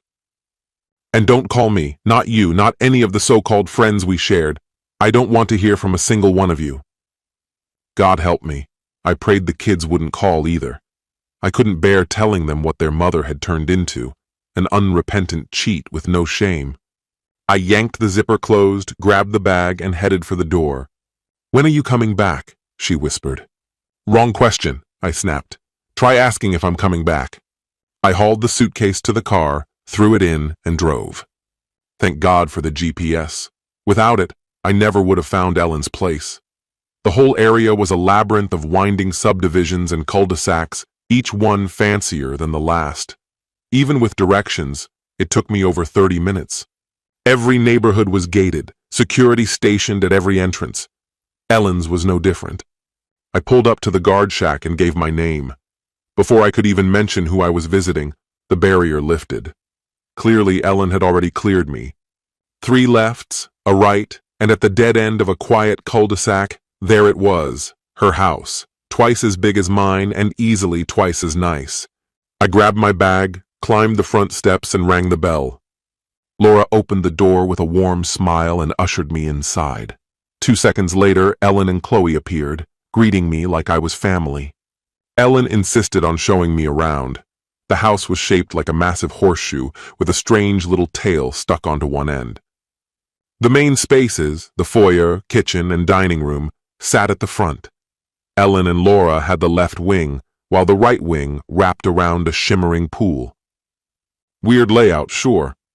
Felt like the right side had been added later, maybe as an expansion, but it worked. She led me to my room, tucked away on the quiet right wing, perfect for privacy with a direct path to the pool. Chloe's room, I learned, sat on the far side, just beyond the water. "Scott," Ellen said matter-of-factly, "don't expect me to play maid. You know where the kitchen is. If you're up early, Laura will start the coffee. Bagels and other stuff are in the fridge. Write it down if you want something special. Dinner's at 6 sharp. If you're not eating, tell Laura so she doesn't cook extra. That's about it for rules. Oh, and you can make all the noise you want. By 10 o'clock, I'm dead to the world. Literally. And if I do die, make sure Laura doesn't ship me off to the wrong funeral home." She delivered it stone-faced. Laura just rolled her eyes, clearly used to her theatrics. We sat and talked for a while. Ellen wanted every ugly detail about Samantha and me. Nosy didn't even begin to describe her. Chloe, wine in hand, stayed mostly quiet, like she'd heard this performance before. Eventually Laura appeared and said softly, "Bedtime, Ellen." "How many times have I told you not to sneak up on me like that?" Ellen barked. "Trying to give me a damn heart attack?" "No, ma'am, just helping you to bed," Laura said calmly. "Remember what I told Scott," Ellen muttered as Laura wheeled her down the hall. "If I'm dead in the morning, blame the maid." Once they were gone, Chloe smirked faintly. "Welcome to the circus," she said. "You have no idea what I've endured living here. After a while, it's like water off a duck's back. 90% of what she says is just theater, her way of spicing things up." Her half-smile turned knowing. "But for now, you're her new favorite act. Buckle up." I don't feel anything anymore. Over time, I've built up walls so thick that nothing seems able to pierce them. "Not even about your wife?" she asked quietly. I turned and shot her a hard look. "My bad," she muttered. "That was out of line. Guess I've been spending too much time with my mom." "Forget it," I said in a flat tone. "I'm past all that now. The truth? I think my wife just got bored with the simplicity of our life. She wanted chaos, adventure, anything that would feel like more than ordinary. The worst part isn't even what she did. It's that she doesn't feel the slightest bit sorry. Her only regret is that she got caught, not the betrayal itself." "Sounds exactly like my ex," she said bitterly. "He blamed all his affairs on me. Said I wasn't exciting enough, wouldn't indulge every crazy fantasy he had." I let out a humorless laugh. "My only regret is letting her plan every trip we ever took. I always wanted to go on a cruise, a whole week of doing nothing, being waited on, eating what I wanted. But she hated the idea of being stuck on a boat, so we flew everywhere instead. It was fun, sure, just not what I wanted." "You'd have loved a cruise," she murmured. "Too late," I said. "My ex ruined cruises for me. He used them as an excuse to sleep around. Still don't know why I stayed as long as I did." "My mom begged me to leave him," she admitted. "I must have heard it 20 times. In the end, she hired a private investigator, handed me the photos, 3 ongoing affairs, and that was it. I threw him out." "What did he say for himself?" I asked. She laughed bitterly. "Called me a cold fish in bed. How are you supposed to feel warm towards someone who dumps his last girlfriend and lines up his next one before you're even out the door?" By the time I got home that night, I was wiped out, hot, sweaty, my bags still packed. I muttered something about how Friday mornings always came too fast, apologized, and headed straight to my room. I unpacked my clothes, brushed my teeth, flossed. I was about to step into the shower when I remembered the pool outside. Why not? I turned off the lights, slipped out the door with nothing on, and eased into the water. Cool, silent, perfect. I floated on my back, swam a slow lap, drifted lazily to the edge. and glanced toward Chloe's window. She was about 55, but carried herself younger. Dark brown hair cut short in a way that was both practical and flattering. Her figure was still good, softer at the hips than Samantha's had been. Both women shared those blue-gray eyes, but Chloe's lips, full, lush, looked made for kissing. Maybe she'd had Botox. Hard to say. I swam another lap, climbed out dripping, and finally felt at ease. That night I slept like a stone. The next morning, I slipped out around 6:30. Everyone but Laura was still asleep. A note on the counter held the house keys and the gate latch key. Figured you'd need these. I waved to the guard as I pulled out and spent the next 8.5 hours doing the bare minimum to survive the day. On the way back, I thought about removing Samantha's name from my medical forms, from my 401k, from the life insurance beneficiary list. Maybe next week, I told myself. Even after I'd told her not to, Samantha left me a voicemail. She missed me. She still loved me. I erased it without listening twice. The gate squealed as it opened. I parked at Ellen's place, stepped inside, and the smell of real food hit me instantly. Not leftovers, not some note scribbled on a napkin. A real meal. Baked chicken, potatoes, green beans, salad. For dessert, chilled whipped watermelon with a shot of strong coffee. By 6:30, Ellen clapped her hands together and declared we were going to the town square. "You two take the other golf cart," she told Chloe and me. Laura helped Ellen into her wheelchair, loaded them both into another cart, and drove them out. It struck me, Laura did this almost every night, quietly, without a word of complaint. 5 minutes of Ellen's grumbling later, we followed behind. "You dance, Scott?" Chloe asked as we drove. "A little," I admitted. "Mostly slow songs. I like holding a beautiful woman, but country line dancing? No chance." She laughed. "So you can't even manage the grapevine?" I shot her a look. All right, I won't mention it again," she teased. When we parked, Ellen was already halfway through her first beer. She'd saved us 2 seats. "Can you believe it?" she griped. "Some idiot tried to take these chairs, told me I couldn't save them. I told him I'd kick his ass if he touched them. He left. Not happy, but he left." Then she jerked her chin toward the square. "There's your wife, with all her friends." If I hadn't known any better, I might have sworn she was intentionally putting her behavior on display right in front of you. I never thought she had it in her to be that bold. But by this point, nothing about her actions surprised me anymore. When the slow ballad began, I extended my hand toward Chloe. She looked momentarily startled, then glanced between me and Ellen before hesitantly rising to accept. We remained on our side of the dance floor, and I concentrated on not stepping on her toes. From her first graceful step, I knew I had nothing to worry about. Chloe clearly wasn't new to this. At times it almost felt like she was the one leading, guiding me effortlessly as we moved in rhythm. Did I ask Chloe to dance only because Samantha was nearby? Yes, and no. Yes, because Samantha's presence stirred something inside me I couldn't ignore. No, because part of me truly wanted to feel what it was like to hold Chloe close. It had been ages since I'd danced, or even held anyone, other than Samantha. When the song ended, we made our way back to the table. "You two looked good out there," Ellen remarked as we approached. "Scott, I thought you claimed you had 2 left feet. Not bad for an old man." Chloe giggled, and I couldn't be offended. She was only echoing what I'd said earlier about myself. We ended up dancing together for what seemed like most of the afternoon. I even found myself subtly maneuvering us closer to where Samantha's group stood. Samantha, for her part, seemed to be on the dance floor almost non-stop. At one point, Chloe leaned in close, her tone suddenly serious. "Scott, I don't like feeling like I'm being used. It makes me feel cheap. If you're only dancing with me to provoke your wife, please don't ask me again." I hesitated before answering, struggling to explain myself. "I guess I wanted to show her I'm holding it together, but honestly, I enjoy dancing with you, and believe it or not, you're not as thin as my wife."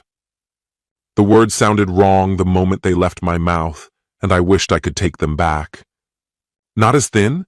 Are you calling me fat?" she asked, half teasing but half serious. "Not at all," I said quickly. "I just meant I can hold you close without worrying I'll snap your ribs. With Samantha, I always felt like I had to be careful. Chloe sighed. You really need to work on complimenting women. Having good intentions is fine, but you've got to figure out the delivery. She wasn't wrong. Okay, she said with a smile. Let's try again. Why do you want to dance with me? Because you're an amazing dancer, I answered, and you move so effortlessly. Much better, she laughed. There might be hope for you yet. When we turned back to the dance floor, Ellen was already waving Laura over for another round. By 9 o'clock, we all headed home. Samantha had seen me dancing with Chloe several times that evening. For a brief moment, I thought she might approach me, but thankfully, she never did. Back at the house, Ellen bid us good night, and Laura tucked her in. Afterward, Laura asked me to check a few things around the house that needed fixing. I told her I'd have all of Saturday free to handle them. Chloe and I ended up talking late into the night, sharing stories about her younger days with Mom and Dad, chaotic, hilarious memories that had both of us laughing until our sides hurt. Eventually, we said goodnight, and I headed to my room. For the second night in a row, I stripped down and slipped into the cool pool water. On a warm night, nothing calms you like a swim. When Chloe's lights went out, I barely thought about it, until I realized her curtains were still open. Thankfully, the darkness cloaked me well enough that she couldn't possibly see me out there, bare as I was. I floated on my back for a while, swimming slow laps beneath the quiet night sky. 20 minutes later, I climbed out and went inside. Samantha had always said I lacked shame. Maybe she was right, but with the backyard so private, and only Chloe's and my rooms overlooking the pool, who was really going to see me? Saturday was relentless from morning until mid-afternoon. I fixed jammed doors, leveled crooked cabinets, cleared clogged drains in both the sink and the tub, swapped out broken sprinkler heads, and patched a leak under the kitchen sink. By 3 o'clock, I finally collapsed by the pool with a drink in hand. I knew there was a reason I kept you around, Ellen teased as she wheeled up beside me. I figured if you owned a house, you'd know how to fix things. And, as usual, I was right. Has no one done maintenance here in the last 10 years? I asked. I had a handyman once, she said, but he scammed me every month, said he fixed things he never touched. After I fired him, I only called someone when something actually broke. Well, tomorrow I'll run to Home Depot, grab supplies, and finish what's left, I told her. Ellen smiled, but her expression quickly turned serious. Scott, I want you to know I've already lined up a good attorney. He's been briefed on your situation and agreed to handle the paperwork pro bono, but he did suggest one thing you may not like. What's that? I asked. He said if you're worried about losing half of everything, the smartest move is to do nothing. Nothing? I repeated. That's right. Don't file, don't fight. Let her live her life while you live yours. Pull half the money from your joint accounts and hold on to your share of the house. Even if you're not living there, you still have a say in what happens with it. And if things ever shift suddenly, you'll have time to protect what you're earning now. It wasn't perfect. She wouldn't be getting what she wanted. Not unless you went back to her. But you won't, will you? Not a chance. Still, I needed to return long enough to grab the few things worth holding on to. Scott, that's still your property, the lawyer reminded me. You're free to come and go whenever you need. I liked the way that sounded. You could even stay there if you wanted, she continued. Skip the rent. Just take care of the house instead. What do you think? But Samantha wouldn't let this drag on forever. Eventually, she'd start pushing, either for me to come back or to make a decision one way or the other. I couldn't stay in limbo forever. Plenty of couples live apart for years before filing for divorce, I muttered to myself. While you're separated, what you earn is yours. You can do whatever you want with it. Let her live off her pension for a change. See how she likes that. The more I turned it over in my mind, the more it appealed to me. We didn't fight about it. We lifted our glasses instead, sealing the new arrangement with a quiet toast. Saturday night, I begged off from joining everyone at the square. I was tired. And if I was being honest, I didn't want to risk bumping into Samantha. Why don't you and Chloe grab dinner? I suggested. My treat. Call it a thank you for tonight. I thought the deal was free rent, she teased, grinning. That doesn't start until Monday. Take her to Anthony's. Put it on my tab." "You've got a tab?" "I've been here 27 years," I said with a shrug. "Most places trust me by now. Dinner's on me. Actually, I've got another spot in mind." "Whatever you say, big spender," Ellen muttered, walking away. El Ranchero was small and unassuming. Best Tex-Mex in Florida, hands down. With a chilled bottle of sangria and good company, the weight of everything else faded for a while. We didn't dig into my past or hers. We stayed in the moment, and that was enough. "You're not a bad guy, you know that?" Chloe said out of nowhere. "When Mom first mentioned you, I figured you were just some guy trying to take advantage of her." "She can be tough," I admitted. "But yeah, she trusts too easily sometimes. Trust me, nobody gets away with much around her, especially with Laura in the mix. After Dad passed, a few guys tried cozying up to her. One bailed on his own. The other, well, let's just say he was strongly encouraged to vanish. Pretty sure he's up north now, for health reasons." She laughed, and for a moment I wondered if I should be concerned. "Relax," she said, smirking. "You're harmless, but I did look you up, you know. After Mom mentioned your name again, I had to check. Where do you think she gets all that gossip?" "She, what, hires someone?" "Private investigator. Mom likes to be in the know. Keeps her out of trouble." I stared at Chloe, seeing her in a new light. "So what else do you know about me?" "Everything that matters," she said simply.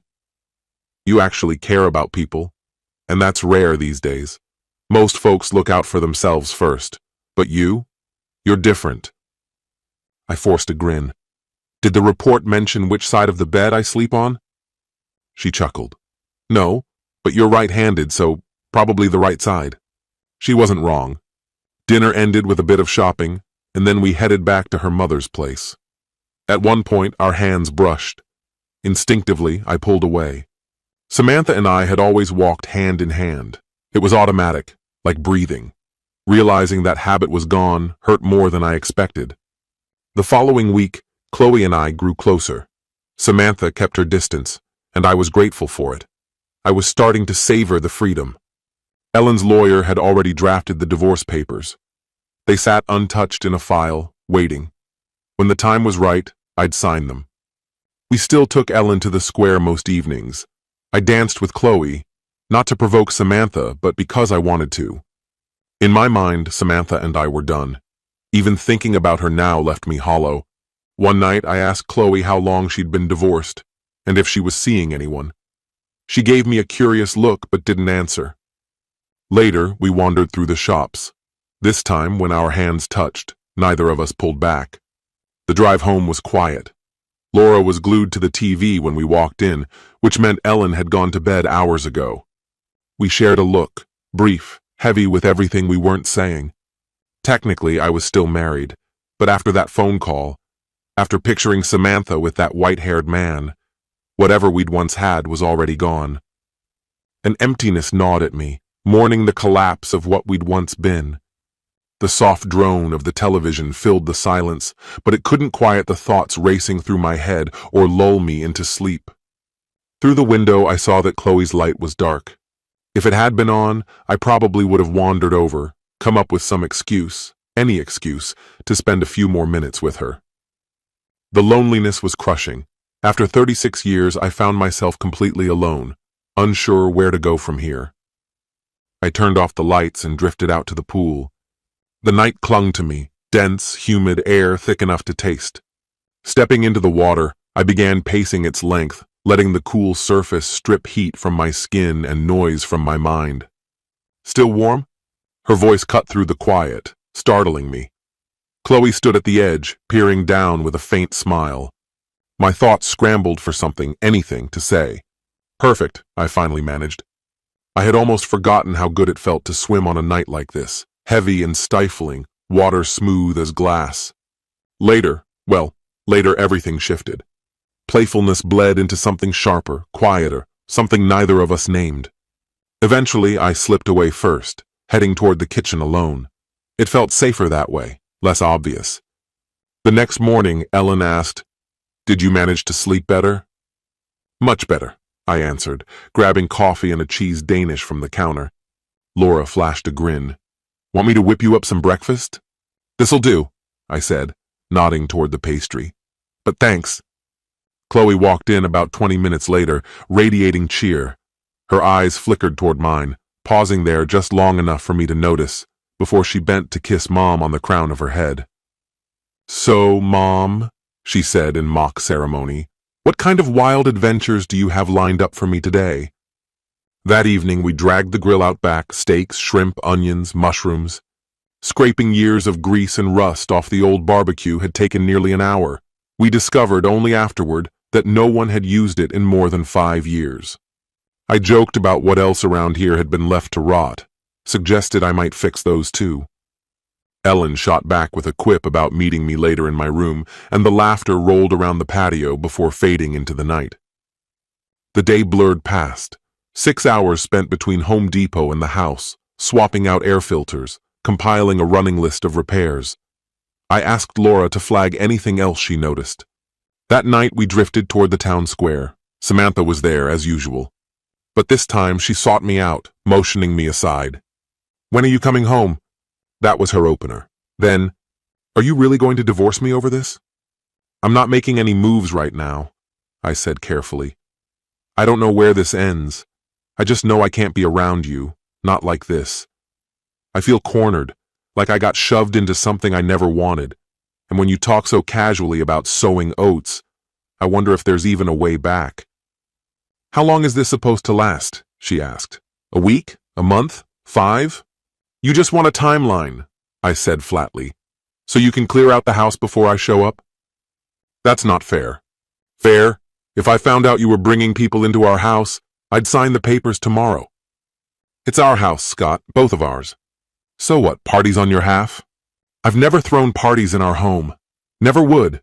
I just need to know what you're doing. Are you staying with that old lady forever? That old lady, as you call her, is the one who clued me in about your little adventures. She gave me names, told me to watch my back. When your friends stopped looking me in the eye, everything finally clicked. She saw things I never wanted to believe. Samantha's face faltered. This wasn't playing out the way she'd hoped. I just need to know if there's still a chance, she whispered. There's always a chance, I said quietly. When I rejoined the group, Ellen asked, She wants you back? She just asked if there was still hope, I replied. Did she set a deadline? No, I told her I wasn't divorcing her, not yet. I said I needed time. Told you, Ellen said, nudging Laura. You thought he'd crawl right back, but I knew better. Chloe's eyes found mine, bright, teasing, alive. Chloe, I said, offering my hand. Care to dance? Let's show my wife I've actually improved. Truth was, I hadn't. I couldn't dance to save my life, except maybe during slow songs, but I tried anyway. Laura and Ellen doubled over when I stepped on Chloe's foot. She looked almost pleased when I finally called it a night. Did I think the night would end like the one before? No, but I couldn't pretend I wasn't hoping.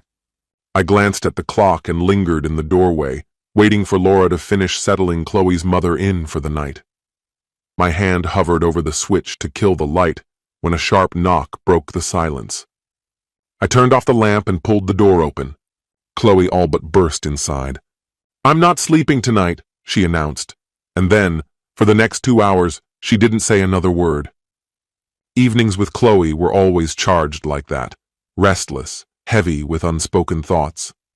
It struck me then, we only had 2 nights left together. Laura occasionally cast a careful eye toward us, though Ellen seemed completely unaware of the tension building between Chloe and me. On our last night, we begged for a trip to the town square. We wound up ordering pizza, opening a bottle of wine, and sitting by the pool under the stars, eating in quiet laughter. I learned the hard way that molten cheese can burn if you're careless, or if someone's trying to provoke you. I wish you weren't leaving, I murmured, sliding an arm around her shoulders. There's no choice, she replied softly. Work's waiting for me up north. My boss won't exactly understand if I tell him my boyfriend tied me up so I couldn't go. Fair point, I said, exhaling. When do I get to see you again? You could visit on a weekend, she said. I won't be back until Thanksgiving. We'll talk on the phone, do video calls on my laptop. That might be fun. She gave me a sly grin. You're kind of a dirty old man, you know that? You don't even know the half of it, I teased. Not until everyone else in the house was asleep anyway. By 8 the next morning, we were up, eating breakfast and figuring out her ride to the airport. Scott, can you drive Chloe? Ellen asked as she flipped pancakes and Laura set the table. Cabs are ridiculous, and they never show up on time. Sure, I said. I'm free today. Good. That's sorted. Ellen's eyes narrowed slightly. Your wife came looking for you last night? I told her you had a date. Shut her up real fast when she started whining. Ellen, let's not stir the pot, I muttered. Couldn't help myself, she shot back. I've watched her flirt with every guy in sight. Enough is enough. I shook my head, careful not to meet Chloe's eyes. Exactly, Ellen said. Let her know you've moved on. You're retired now. This is your life. I knew she was right, but it wasn't what I was thinking about. I packed the car while Chloe hugged my mom and Laura goodbye. She slipped an envelope into Laura's hand and held her tightly for a moment. The ride to the airport passed in near silence. I barely crept over the speed limit while trucks barreled past, horns blaring. You're going to get us killed, Chloe finally said. You realize that, right? I'm just being careful. Bullshit. You're stalling. We both know this is coming. Just get it over with. If I miss my flight, I'm stuck on the red eye, and I'm not suffering through that. Post-September 11th security rules meant I couldn't follow her past the checkpoint, so we said our goodbyes at the gate. I'm going to miss you like hell, I whispered, kissing her again and again, trying to make each one last. Don't let me hear about you flirting with old ladies or showing off your new dance moves, she teased. Mom and Laura will tell me everything. I kissed her one last time, harder, holding on to that moment until she pulled away. She gave me a final look, brushed her lips to mine, waved, and disappeared into the terminal. The drive back was hollow, quiet, endless. September bled into October, tough months. Samantha and I still talked now and then, but every conversation circled the same unspoken truth. We were finished. She wanted closure. I wasn't ready. By early November, I stopped pretending. I'm not coming back, I told her over dinner. Too much has happened. I'm past it now. Disappointed, but past it. Scott, she said, tears already brimming. I never meant to hurt you. I kept telling myself you'd come back, but deep down, I knew better. We had a good run, didn't we? Yeah, I murmured. We did. I hate that it's ending. Her voice cracked. Are you sure we can't try again? I swear I'll be faithful this time. It's too late, I said quietly. Back when we were dating, I was always wondering if you were with someone else. And Clara, Julia, too much damage, too little trust. That night, we closed the book for good. She wanted the house, so we agreed she'd buy me out. No arguments over alimony, retirement accounts, nothing. I kept her on my health plan through year's end and only asked for a few personal belongings. Leaving her everything else felt like my quiet victory. I walked away clean, not enemies, not friends, just done. After nearly 40 years, 38 good ones and 2 kids, there was no point in carrying the wreckage any further. Even after everything that had happened, a muted sorrow lingered inside me. It was as though something vital had simply ceased to exist that day, leaving a hollow space I couldn't fill. For nearly 2 weeks, Ellen and Laura kept their distance. Then, when they finally spoke, they made it plain. Sulking was not a luxury I was entitled to. The only true comfort I had left was Chloe. We spoke almost daily, sometimes over the phone, other times through email or those late-night chats that stretched into the small hours. Her work was unpredictable. Mine wasn't much better, but I clung to each day like a lifeline, counting them down until I could finally leave. The emptiness never lifted. For over 30 years I had belonged to a we. Now I had to learn how to live as just me, and the weight of that was almost unbearable. Chapter 3, A Fresh Start. The house hummed with restless anticipation as we waited for Chloe's return. The longer the hours dragged, the more jittery I became. By Wednesday, I couldn't stand it any longer. I left work early, drove straight to the place I still instinctively thought of as Ellen's house, though technically, it was now my home too. Pulling into the driveway, I pictured us heading to the airport later that evening to meet her flight. But when I walked through the front door, there she was already, standing in the living room, deep in conversation with her mother and Laura. For a moment I froze in place, my entire body locked up. I could do nothing but stare. Every instinct screamed to close the gap between us, to gather her into my arms and erase the 3 long months apart. "Hey, Scott," she said with that radiant, familiar smile. And just like that, everything was crystal clear. I loved her completely. No hesitation, no doubt. We had never spoken the actual word, love, but I knew, deep in my chest, she felt it too. "For heaven's sake, kiss her already," Ellen teased, grinning, "before you mope yourself to death." "Ugh, not this again," Laura muttered, rolling her eyes. "Last time, you two couldn't keep your hands off each other for a week straight." "At least now," Ellen added with a laugh, "we don't have to assign you separate bedrooms." Still rooted to the floor, I hadn't moved, but Chloe had no problem closing the distance for me. When our lips met, the world around us fell away. 2 full minutes passed before we finally pulled apart. "I'd tell you two to get a room," Laura deadpanned, "but I'm starving and dinner's almost ready. Wrap it up and meet us at the table." "Laura, go help set the table," Ellen ordered. "Give them a minute." "God, I missed you," I whispered into Chloe's hair. "Come on," she said with a smile, tugging me toward the dining room. "Mom's going to freak if we're late. We've got 4 nights to make up for everything." Hand in hand, we followed the smell of food and laughter into the dining room. "Calm yourself," Ellen teased. "You're acting exactly like I did with your father, and believe me, that's a memory I'd rather not relive." But in her smile, I saw everything I needed, her blessing, or at least something close enough to it. We barely left my room for the first few days. At the town square dance, I hardly let her out of my arms. I was still an abysmal dancer. There was no hiding that. But I was learning, step by awkward step, because she was worth every stumble. That first night, lying in bed together, I finally said it out loud. I was hopelessly, completely in love with her. When she didn't answer right away, my stomach knotted, but I'd always been the one willing to take the first leap. By morning, when I reached for her, the bed was empty. I found her already dressed, sitting at the breakfast table with her mom. "Sleep okay?" I asked, stepping into the room. Ellen's sharp look nearly made me blush. "I would have," I said with a smirk, "but your daughter kept me up most of the night." Chloe nearly spit out her coffee, laughing so hard she almost choked. "She really is her mother's daughter," Ellen muttered under her breath. Dinner that evening was nothing short of extraordinary. I deep-fried the turkey. Laura worked her magic on the side dishes. Chloe and her mom disappeared for a while to visit friends. By the time we all sat down, I ate so much I could barely breathe.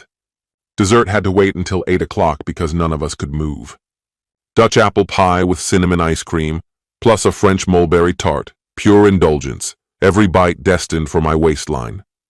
We survived on leftovers for 2 more days. Note to self, never prepare a 22-pound turkey for only 4 people. That Friday night, after the sweetest kind of exhaustion, Chloe's tone turned serious. "Scott, what are we doing here?" she asked quietly. "Where is this actually heading?" "I thought I'd been clear," I told her. "I love you. I love you. And I want to spend the rest of my life with you. I don't know how to say it any plainer." "You're in Florida," she reminded me softly. "I'm in New Jersey. I can't retire for years, until I'm 62. Long distance isn't easy. Can we really survive it?" "Chloe, I know it's going to be hard," I admitted, "but it'll be worth it. I love you." "Love is beautiful," she said, almost to herself, "but it fades. After a year or 2, that spark goes out. And if we only see each other once in a while, will we survive that? And where will we even live? With my mom forever?" She wasn't wrong. They were real questions, ones without easy answers. "Look," I said, "I've got savings, a good 401k. Add Social Security and we won't be living like royalty, but we'll be comfortable." "Do you plan on staying in New Jersey forever?" she asked. "Not a chance," I laughed. "Absolutely not. I was done with the endless stretch of winters, tired of the biting wind and gray skies. All I craved now was heat that seeped deep into my bones and the cool, shifting sand beneath my bare feet. Yet even standing in the warmth I'd longed for, unease crept in. Samantha was gone. The house we shared, gone too. Maybe this could be a fresh start. We could build something new here, buy a place by the ocean, even a condo if we wanted simplicity. More than anything, I wanted my future to be with her.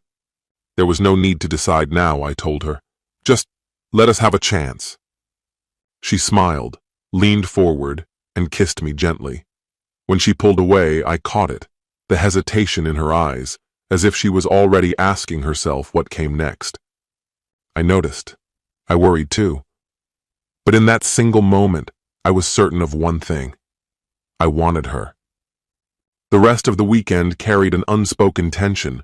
We stayed close, though our conversations occasionally brushed against rough edges.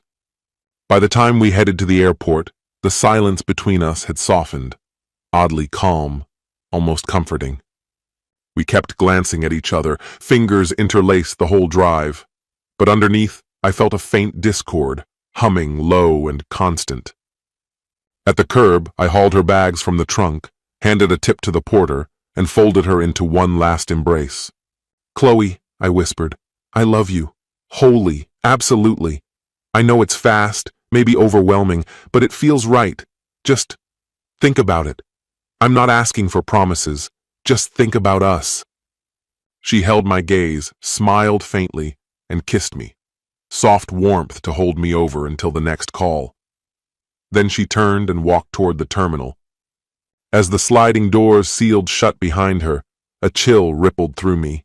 The kind you feel when someone says they've walked across your grave. For the first time in years, I was terrified of losing someone I'd come to need. Ellen was waiting when I walked back inside, eyebrows raised in quiet question. That's when it hit me. This wasn't my home. It was hers. I was only a guest. Welcome, yes, but still a guest. "You're reading too much into what my daughter says," Ellen murmured, surprisingly gentle. "I've known her longer than you. She's just scared, that's all."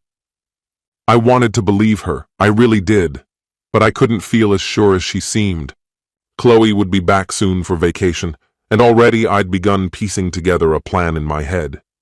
The shift happened slowly, so gradual I barely noticed, until Laura had a family emergency and left for a few days.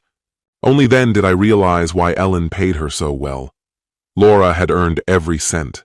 Ellen could be relentless, demanding, at times impossible. Meals felt emptier without Laura around.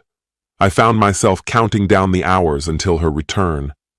The night before she came back, Ellen and I went to hear music in the town square. Old 1950s tunes, nostalgia for a generation older than mine. Ellen was sipping a beer, chatting with someone nearby, when Samantha appeared out of nowhere. "Scott, hey," she said softly, hesitant, uncertain how I'd respond. "I'm fine. Can't you see that?" My voice came out sharper than I intended, anger flaring from nowhere. "Why do you even care?" I snapped. "Don't you have enough people to mess with, or are you here looking for more?" Her mouth fell open, stunned. "Go back to your friends," I spat. "Find someone else to toy with. Leave me out of it." The words grew louder, harsher, until I was nearly shouting. I didn't care who heard, and by then, everyone likely had. I'll never forget her face, tears gathering in her eyes, nose running, her hands clamped over her mouth like she was holding herself together by sheer force. She didn't speak. She couldn't. "Just back off," I said, my voice cracking. She bolted, sobbing, one shoe slipping off as she fled across the square. The crowd stared, even Ellen. "What?" I shouted at them. "What would you say to your ex-wife, huh? 35 years together and now she's out there sleeping around like it means nothing?" Faces turned away, ashamed of witnessing what they'd just seen. "Well," Ellen muttered dryly, "that's the most excitement this town's seen all year." She gave me a look. "Come on, we should go. You've given them something to talk about." For the next 3 days, Ellen limited herself to a single beer each night. She stayed sharp, but quieter than usual, subdued. "You doing okay, Ellen?" I asked at last. "You seem different. Just tired, she said quietly. How are things with my daughter? Not great, I admitted, but I think I'm starting to understand her. Listen, Ellen said, leaning in. She might come off rough sometimes, but you won't find anyone more caring or more honest. And I'm not just saying that because she's my daughter. She's different in the best way. Her grin flickered, the same wide smile I remembered from before. Thank God Laura finally returned, even if she was a day late. How'd it go? She asked the second she walked in. Good, I think, I said, then paused. And how the hell do you always know? The question left my mouth before I even realized I'd spoken it. Days bled into one another, the monotony grinding me down. I couldn't deny it. When it came to cooking, Laura had me squarely outclassed. That first meal she prepared after coming back floored me. It reminded me of my mom's old roast beef dinners, though somehow hers tasted even richer. That night I didn't bother heading out to listen to live music. A couple nights before, I'd managed to humiliate myself, and laying low for a while seemed like the only sensible option. Apparently, my anger at Chloe had spilled over onto Samantha, though Samantha had hardly been innocent in the matter. You sure shook things up? Laura teased, grinning as she guided Ellen's wheelchair through the doorway. People are still buzzing about it, and I mean everyone. Right now, about 65% are on your side. Would have been even higher if you hadn't sounded so sharp about it. Most folks secretly agree with you, but they're too polite to say it. Well, until now. What Laura's getting at, Ellen said, voice dry but amused, is that you've been handling yourself just fine. Walking out on your cheating wife made you a bit of a folk hero around here. I'd wager a few couples who were already shaky are rethinking their vows after your little performance. Honestly, wouldn't shock me if more marriages start to wobble before the gossip dies down. Well, Laura added with a smirk, I hope this whole mess shook you up too. I was starting to miss the old Scott. By week's end, things felt lighter than I'd expected, especially for Ellen. Christmas had always been my favorite season, yet this year carried a bittersweet edge. My kids weren't thrilled when I told them I wouldn't be making the trip to Jacksonville for the holidays. Samantha would be there naturally, and I knew they wanted things to feel like the old days. But those days weren't coming back. They weren't exactly siding with their mom, but my daughter still wanted to know why I couldn't forgive Chloe after nearly 4 decades of marriage. When I flipped the question, asking how she'd feel if her husband cheated on her, she went silent. I'd already shipped everyone's gifts through UPS, making sure they'd arrive in time for Christmas morning. This would be my first Christmas alone, and I'd be lying if I said it didn't weigh on me. Even though Laura and Ellen had begun to feel almost like family, I still ached for my own kids. Scott, can you pick Chloe up from the airport Wednesday? Ellen asked while fussing with the artificial Christmas tree. Traffic's going to be insane, and you'll just be sulking around here otherwise. And if you've got a craving for anything special for dinner, let Laura know. Personally, I'm leaning toward ham or goose, but I'm open. I mentally added yams and crescent rolls to the growing holiday menu. It was obvious Laura would spend most of Christmas Day chained to the kitchen, leaving me to keep Ellen, and now Chloe, entertained. When Chloe arrived, greeting her with a kiss lifted my spirits more than I expected, though it still didn't feel quite the same.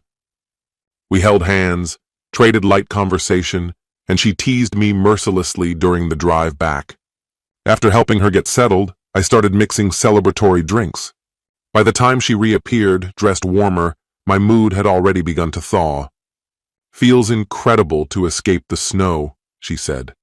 There's a solid foot of it back home, and the forecast says it'll drop to 30 by the end of the week. At this rate, I might stay another week. I handed out the glasses and raised mine. To new friends and new beginnings, I said, tapping rims before sipping the eggnog. Why not visit your mom? She asked. Because I promised Laura I'd help with dinner, I said. Then I turned toward Laura. All right, how long's she been sick, and what's really going on? Laura's eyes widened, startled, maybe even a little defensive. I don't know what you're talking about. Don't start with that. You know Ellen better than anyone. Some days she's fine, but other days, she's clearly not. I've seen her nurse a single beer all night, barely able to keep her eyes open past 8. That's not nothing. I want the truth. She's 88, Scott, Laura finally admitted with a sigh. Bad heart, high cholesterol, arthritis, but she's got the spirit of someone half her age. I figured you'd catch on, which is why I almost hired backup while I was gone. She's just tired, and it's getting worse. Her muscles cramp constantly. I've had to up her meds twice this year just to keep her comfortable. What are the doctors saying? They've got her on maintenance care. There's no fixing it, only managing the pain, and you'd better keep this between us. Ellen swears it's her business alone. If she thinks I've been talking, she'll fire me in a heartbeat, and she can't find out Chloe knows either. So Chloe's in the dark too? She knows her mom's aging, sure. I give her vague updates every week, but Ellen insists I keep the details from her. Unless something miraculous happens, she won't see 90. If I'd been feeling low before, that revelation sank me even deeper. Both my parents were long gone, and I'd hoped I wouldn't face that kind of grief again anytime soon. Clearly, fate had other plans. Dinner, as always, was exceptional. I joked that it turned out so well because I'd done most of the cooking myself. Laura rolled her eyes and everyone laughed. Afterward, I insisted she take a break while I cleared the table and tackled the mountain of dishes. Halfway through scrubbing, I cursed myself for not using paper plates. The dishwasher overflowed with pots, pans, and serving platters. Finally, I returned to the dining room with fresh coffee. Everyone leaned back in their chairs, belts loosened, buttons undone, blissfully full, content, and drowsy. Until then, I thought I was holding it together. By 8, Ellen was already nodding off. By 9, she was curled beneath her blankets. So, Chloe said once the house finally quieted, what's really going on with you? I exhaled slowly. This is the first holiday I've ever spent away from my family, I confessed. It really hit me yesterday. I drew her close, kissing her gently. Having you here makes it easier to bear. I'm sorry, she whispered. I remember my first Christmas after my breakup. My ex was awful, but that first year without him? Brutal. Her arms tightened around me, holding me close. What can I do? This, I murmured. Just stay here with me. That night we made love, not rushed, but soft and deliberate. It wasn't about passion so much as connection, about showing each other the depth of what we'd missed. There were still conversations we hadn't had, hard truths waiting for the right moment. I'd put them off until we could face them in person. Thursday morning, I told everyone I'd be out most of the day, claiming I needed to wrap up a Christmas delivery. Predictably, the three of them teased me for waiting until the last second to shop. None of them realized I'd chosen their gifts weeks earlier and had only just gone to retrieve them. I'd put real thought into each one. Ellen was the easiest. Music had always been her refuge, even if dancing was behind her now. I found her an iPod preloaded with 1,000 classics from her heyday. Knowing earbuds would drive her crazy, I splurged on a pair of Bose headphones. What I spent on her was nothing compared to what she'd given me these past 6 months. Laura required a different kind of gift. She was Laura through and through, and I mean that lovingly. Same hairstyle, same uniform, day after day. Caring for Ellen consumed nearly all her time. Little indulgences rarely crossed her mind. So I arranged 12 spa sessions for her. Massages, manicures, hair treatments, the works. She deserved so much more, but my budget only stretched so far. Most of what I saved went into Chloe's gift. Chloe was something else entirely. Beautiful, sharp, magnetic. She made every day lighter. But we had to move carefully, sneaking around her mom's house like teenagers, pretending nothing was going on. I was practically living there rent-free. How would Ellen feel if she knew I was in love with her daughter? Probably not great. Still, I doubted we were fooling anyone. Either she'd already guessed, or Laura had spilled the truth. I'd chosen the week of March 27th deliberately. Work would be slow, and after a brutal winter, Chloe would be craving sun. I booked round-trip tickets and a 7-day Caribbean cruise. With those tucked safely in an envelope, I stopped at a liquor store on the way home and picked up 2 bottles of wine. We always exchanged gifts on Christmas Eve, even after the kids were grown and everything else had changed. The tradition was simple: a late dinner, fire crackling in the hearth, soft music, and thoughtful presents. Nothing practical, no kitchen gadgets or household items, just things meant to delight: perfume, soaps, small luxuries. Samantha, back when things were different, always bought what she needed throughout the year.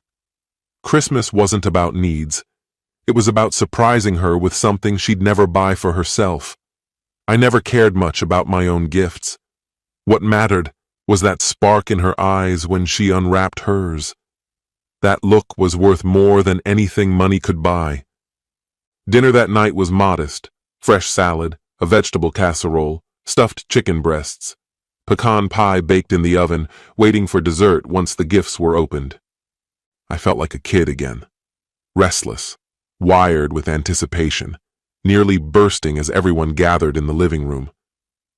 When all the presents were piled under the tree, I volunteered to play Santa, kneeling down to hand them out one by one.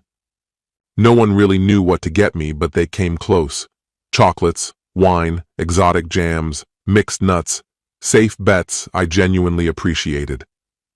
Laura's face lit up when she saw her gift. I could tell she'd never have treated herself like that. When I joked that one of her massages came courtesy of a tall, handsome masseur, she actually blushed. Ellen's present required a little demonstration. She wasn't much for gadgets, even though she handled computers well enough.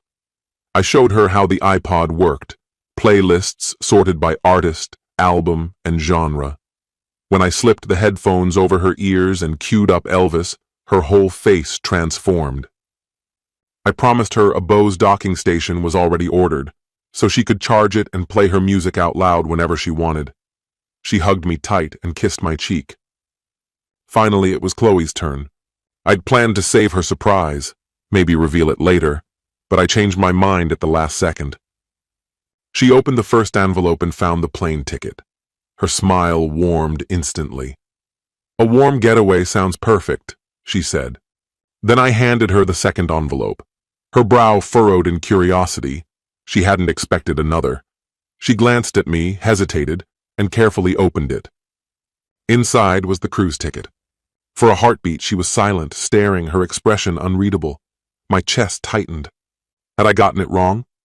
And then everything shifted. A faint curve tugged at her lips, and when her eyes lifted to meet mine, there was a quiet glimmer there. "What's going on with you, young lady?" her mother asked, her tone light but touched with curiosity. "It's nothing, really. Just tripped up a little," she replied, a playful grin sneaking onto her face as she silently mouthed, "Thank you."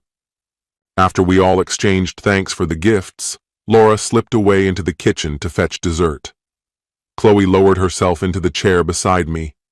The secret kiss we'd stolen earlier lingered on my lips, sweeter than any dessert could be, though the pecan pie crowned with cold whipped cream came dangerously close. "There's another ticket in your room, isn't there?" she murmured, her gaze locking with mine. "Well, technically it's a double room," I said. "Figured you wouldn't want to stay in there all by yourself." "And let me guess, it's a double bed too?" "Of course," I chuckled. "Best part? It's on one of the upper decks, huge balcony, ocean views. Hopefully you're not the seasick type." "You can look it up. There's even a full 360-degree tour online," I added. "Scott, the room doesn't matter," she said softly. "It's about who I'll be sharing it with." The pie was every bit as good as it looked, and the burgundy I paired with it wrapped the night up perfectly. While most people braved the chaos of post-Christmas sales, I had different plans, taking her to tour beach condos I'd been eyeing in Ormond and New Smyrna. "You're right," I told her as we drove. "It's about time I start figuring out where I want to be in the next few years." I laid out my thoughts, staying in Florida but moving closer to the water. The West Coast didn't have options like these, at least not at prices that made sense. We toured 3 two-bedroom condos, each stunning in its own way, but the reality hit fast: steep maintenance fees, hurricane insurance, coastal upkeep. Just those costs alone were higher than my current mortgage back at Temple Gardens. It was going to take some thought. What do you think about the beach communities? I asked. We could buy one, rent it out as an investment until we're ready, or maybe even hunt for a small single-family house. I think I'd prefer that. It hit me that I'd been talking nonstop. When are you thinking of moving out of your mom's place? I asked. No set date, she said. Not until after the cruise. I want to help her get the house fixed up first, make it just right before I go. She loves having me there, and I don't want her thinking me leaving means I don't want to be around her. I really love your mom. The more I help, the easier it'll be on Laura too, she added. I don't want you thinking I pressured you, I told her, but you're right. My mom does adore you. I grinned. Since I've got you here cornered, where do you think this is headed? I waited, holding my breath for her answer. The first time around I wasn't sure, she admitted. Thanksgiving threw me off. It felt overwhelming. But now, I think I finally see where this is going. We? I repeated, smiling. You, me, us, she said quietly. Same thing. She hesitated, then added, I just don't know how the long-distance part works. Florida to New Jersey isn't impossible, but it's still far. And what if someone else comes along? Some older, stunning woman sweeps you off your feet? Oh, really? I teased. Describe her. Short brown hair, tall, a little beauty mark on her right cheek. It's not a mole, she corrected when I smirked. Fine, a beauty mark, I laughed. Sweetest lips I've ever kissed. Does she sound familiar? You know love makes you blind, deaf, reckless, and maybe even stupid, she said with a grin. Now, what was that other question you had for me? She teased. The rest of the trip went smoothly, thankfully. New Year's Eve, I took everyone downtown to watch the festivities. When midnight struck, I kissed Ellen. She laughed and told me it was about time I left her daughter alone and found someone a little more experienced. I kissed Laura too, thanking her for everything she'd done for me over the last few months. When Chloe headed home, life slid back into something resembling normal. I started keeping a running list of things to fix around the house. Every time Laura spotted something that needed attention, I made sure it got done. As March drew closer and the cruise approached, Ellen came down with a stubborn cold that refused to break. After every local doctor failed to help, I took a day off work and drove her to a specialist in Orlando, Laura curled up asleep in my arms most of the way. The diagnosis, bronchitis. With medication and a nebulizer, she managed to stay on her feet. I bought an air purifier and extra space heater to make breathing easier in her room. When I suggested postponing the cruise, both Laura and Ellen shot the idea down immediately. Go, Ellen insisted. Have fun. A cough like this isn't going to kill me, don't you know? Only the good die young. You two could use some time on your own. Whenever she stopped by, it somehow turned into the three of us together. I loved every minute, but they deserved space for just themselves. Go on, I urged them. Enjoy each other's company, I'll be fine. I added with a grin. When you come back, I expect Chloe to be walking on her own 2 feet, no help needed. You do realize she's in love with you, right? That night I finally opened up to Ellen. There were things I'd kept to myself, but it felt like the right moment to share. Laura, I said gently, why don't you take a day for yourself? Go see your friends. I'll spend the day with Ellen. She didn't hesitate. The instant I suggested it, her eyes brightened and she agreed. I brewed tea for her instead of opening a beer, lit a small fire in the hearth, and pulled a chair up beside her wheelchair. You know I love your daughter, I began softly. Scott, she cut in with a half smile, half groan. Do you think I'm oblivious? I've known from the start. I was the one who introduced you, remember? Fair point, I laughed quietly. I guess it's no secret how much I care about her, maybe more than you even realize. I reached into my pocket and brought out a small box, flicking it open to show what I'd been hiding. If her dad were still alive, I'd be asking him first. But it's just you and me now. And I think you understand what this means. Her eyes flicked to the ring. It's tiny, she teased under her breath. I smirked. Think she has any idea? Not a clue, I admitted. but I won't get a better chance than this." Tears welled up in her eyes. "Don't you dare get mushy on me," I whispered, my voice breaking into a laugh. "I always hoped you'd be around forever," she murmured. "Now you're about to bring another woman into the picture to steal you away." "Don't worry," I reassured her softly. "I'm not going anywhere." We ended up talking until almost 10 o'clock. She was happy for me, or maybe happy for all of us. Still, a worry lingered in my voice. "What if she says no?" I asked. "Then she's out of her mind," Ellen said firmly. "You're worth saying yes to, and if she hesitates, I'll line up 100 eligible widowers until she realizes what she's throwing away." Ellen had a way of getting what she wanted. Chapter 4. A New Union and Life Without Ellen. By 8 the next morning, Chloe showed up at the house, suitcases in hand. I'd stayed up most of the night packing, if you could call it packing.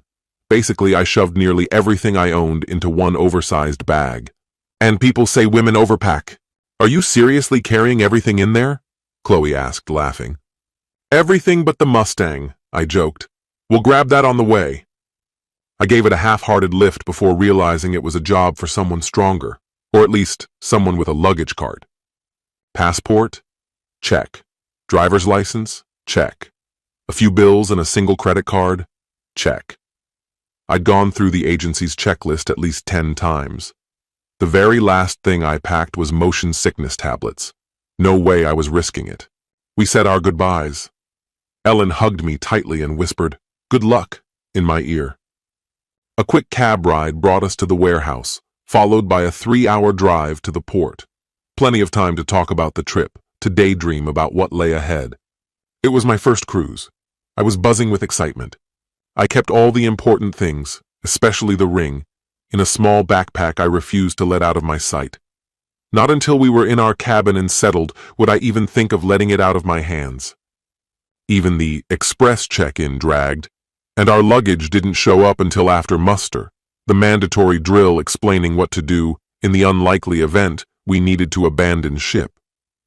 I couldn't help laughing to myself. We were headed for the tropics. What were the odds of an iceberg? Once the drill ended, I unpacked carefully, hanging shirts and stacking folded clothes neatly into drawers. Chloe, on the other hand, hung up 2 dresses and left the rest in her suitcase. "I live out of my bag," she said with a shrug. "I know where everything is, except for toiletries it stays in here." She was practical, experienced in her own way. We signed up for a few excursions, but mostly we just wanted time together. That afternoon we explored the ship, memorizing its decks before heading back to our cabin. "Let's go for a swim," Chloe suggested. At 54, she looked incredible, easily passing for 40.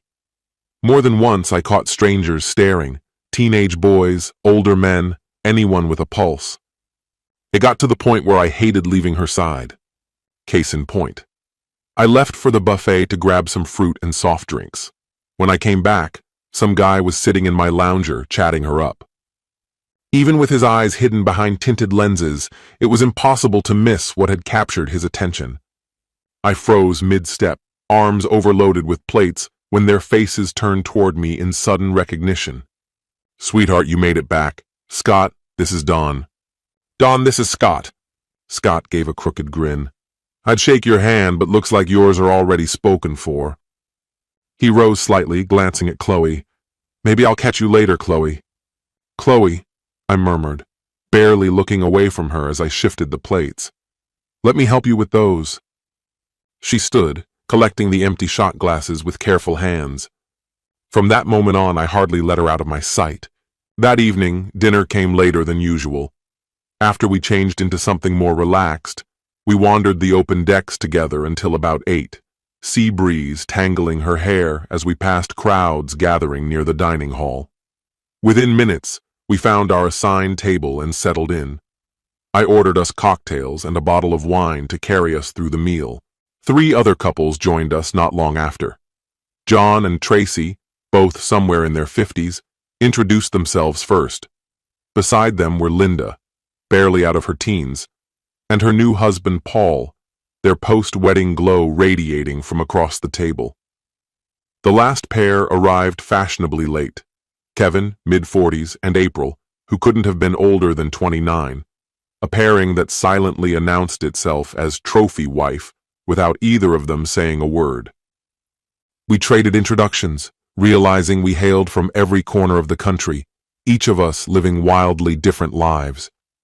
When Chloe shyly confessed it was her very first cruise, the group jumped in with animated suggestions. Excursions she couldn't miss, secret corners of the ship worth finding. Each promised her one thing: she'd remember this trip forever. Dinner stretched long into the evening, the laughter and wine blending easily.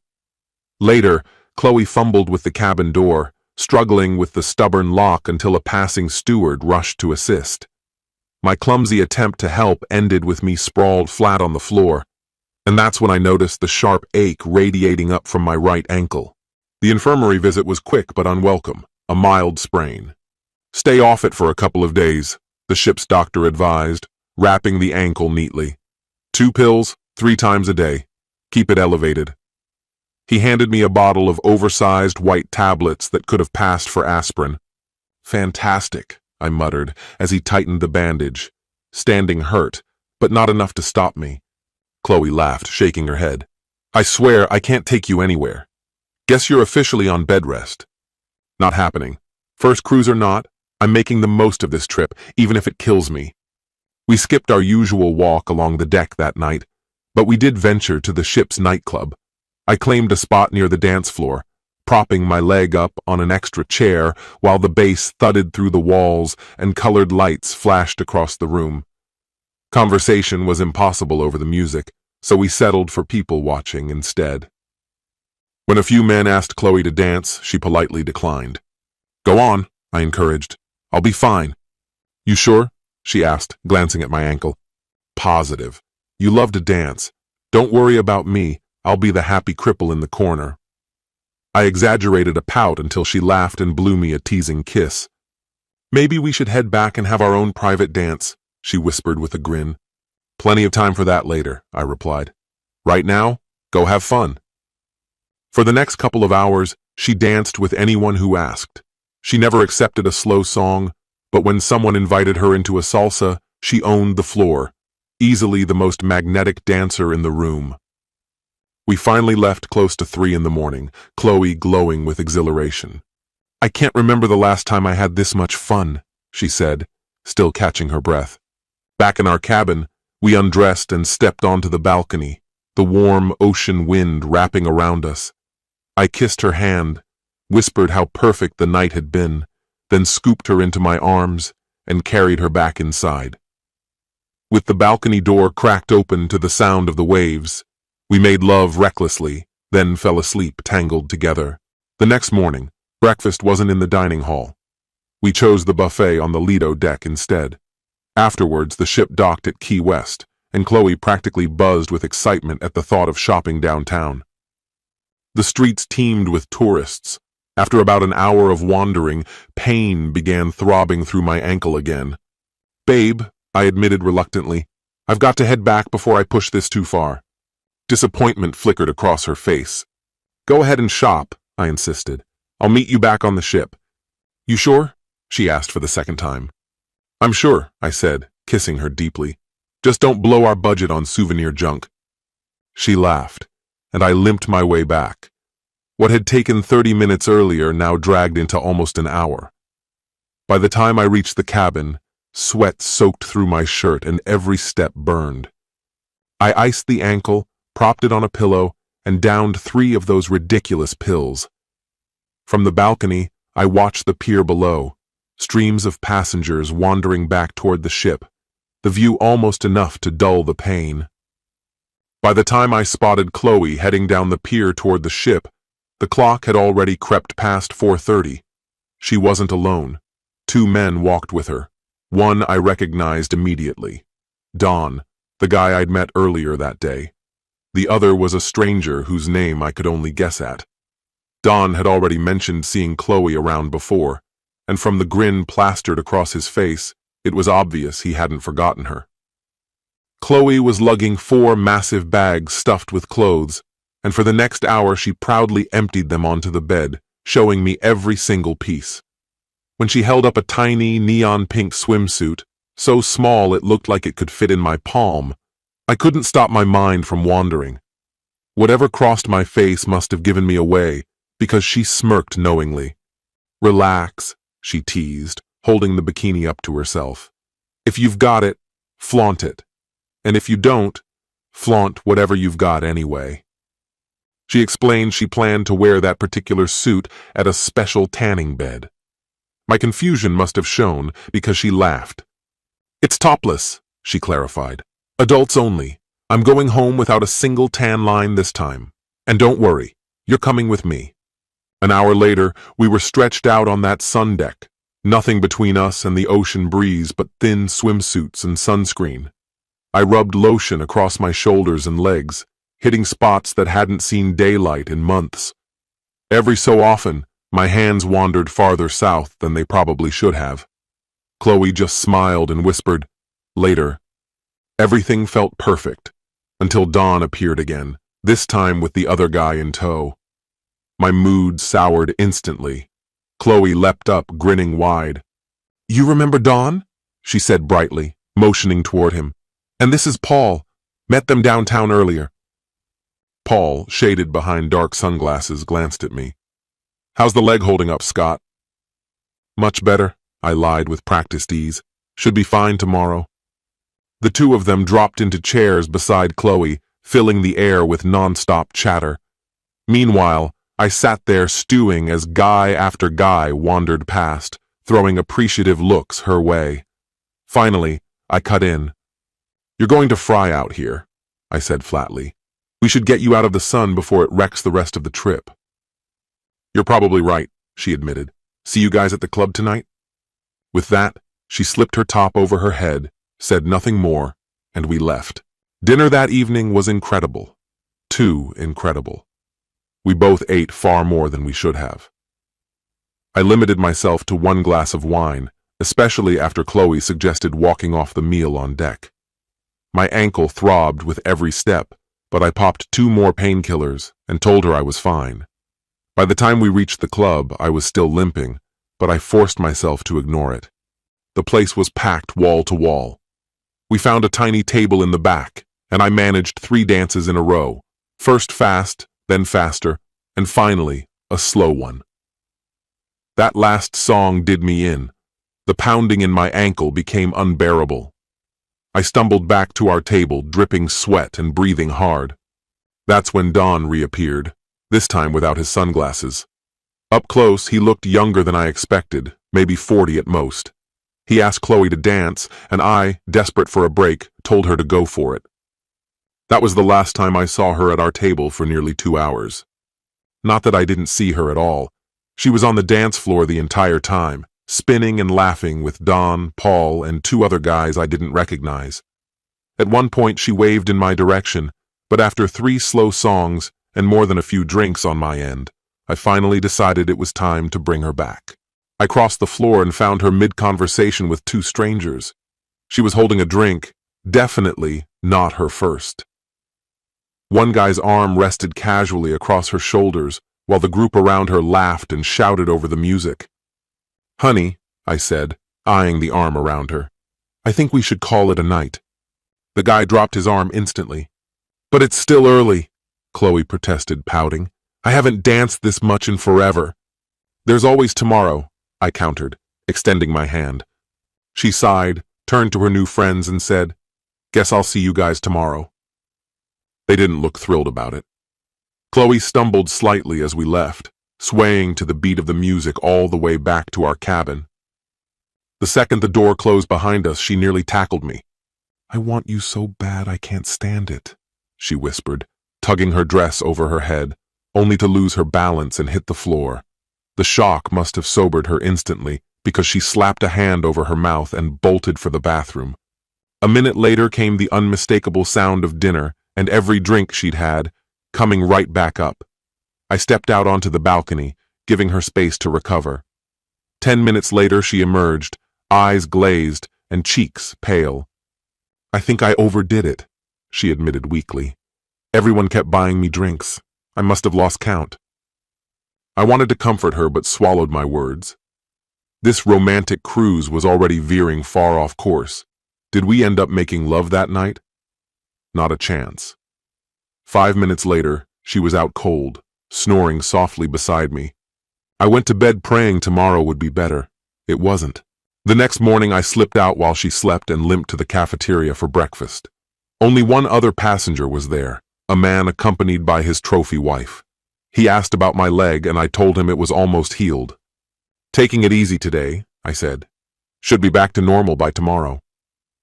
We ended up chatting about Key West and how his wife had single-handedly maxed out 2 credit cards, stimulating the local economy. I laughed and admitted she wasn't the only one. When everything wrapped up, I intended to head straight for my cabin. At least, that had been the plan. Instead, I spent the next hour and a half drifting aimlessly through the ship, combing every deck in search of her. I checked every spot she might have gone, the gym, the dining hall, even the crowded chaos of the Lido deck. But she was nowhere to be seen. Finally, I found her. She was sprawled out on a lounge chair, sun on her bare shoulders, laughing with her new companion, Dawn. The sight hit me like a fist to the chest. The anger I'd been holding back all morning boiled over before I could stop it. "I've been tearing this ship apart looking for you for 2 hours, I snapped. "You could have at least left a note saying where you were." "Well, when I woke up, you were gone," she fired back. "Did you leave me a note?" "No." "You were out cold when I left," I muttered, glad my sunglasses hid my eyes. Then, with a bitter glance toward Dawn, I added, "Looks like you didn't have much trouble finding yourself a new best friend on this giant boat." "What's that supposed to mean?" she shot back. "Forget it," I said, disgust bleeding into my tone.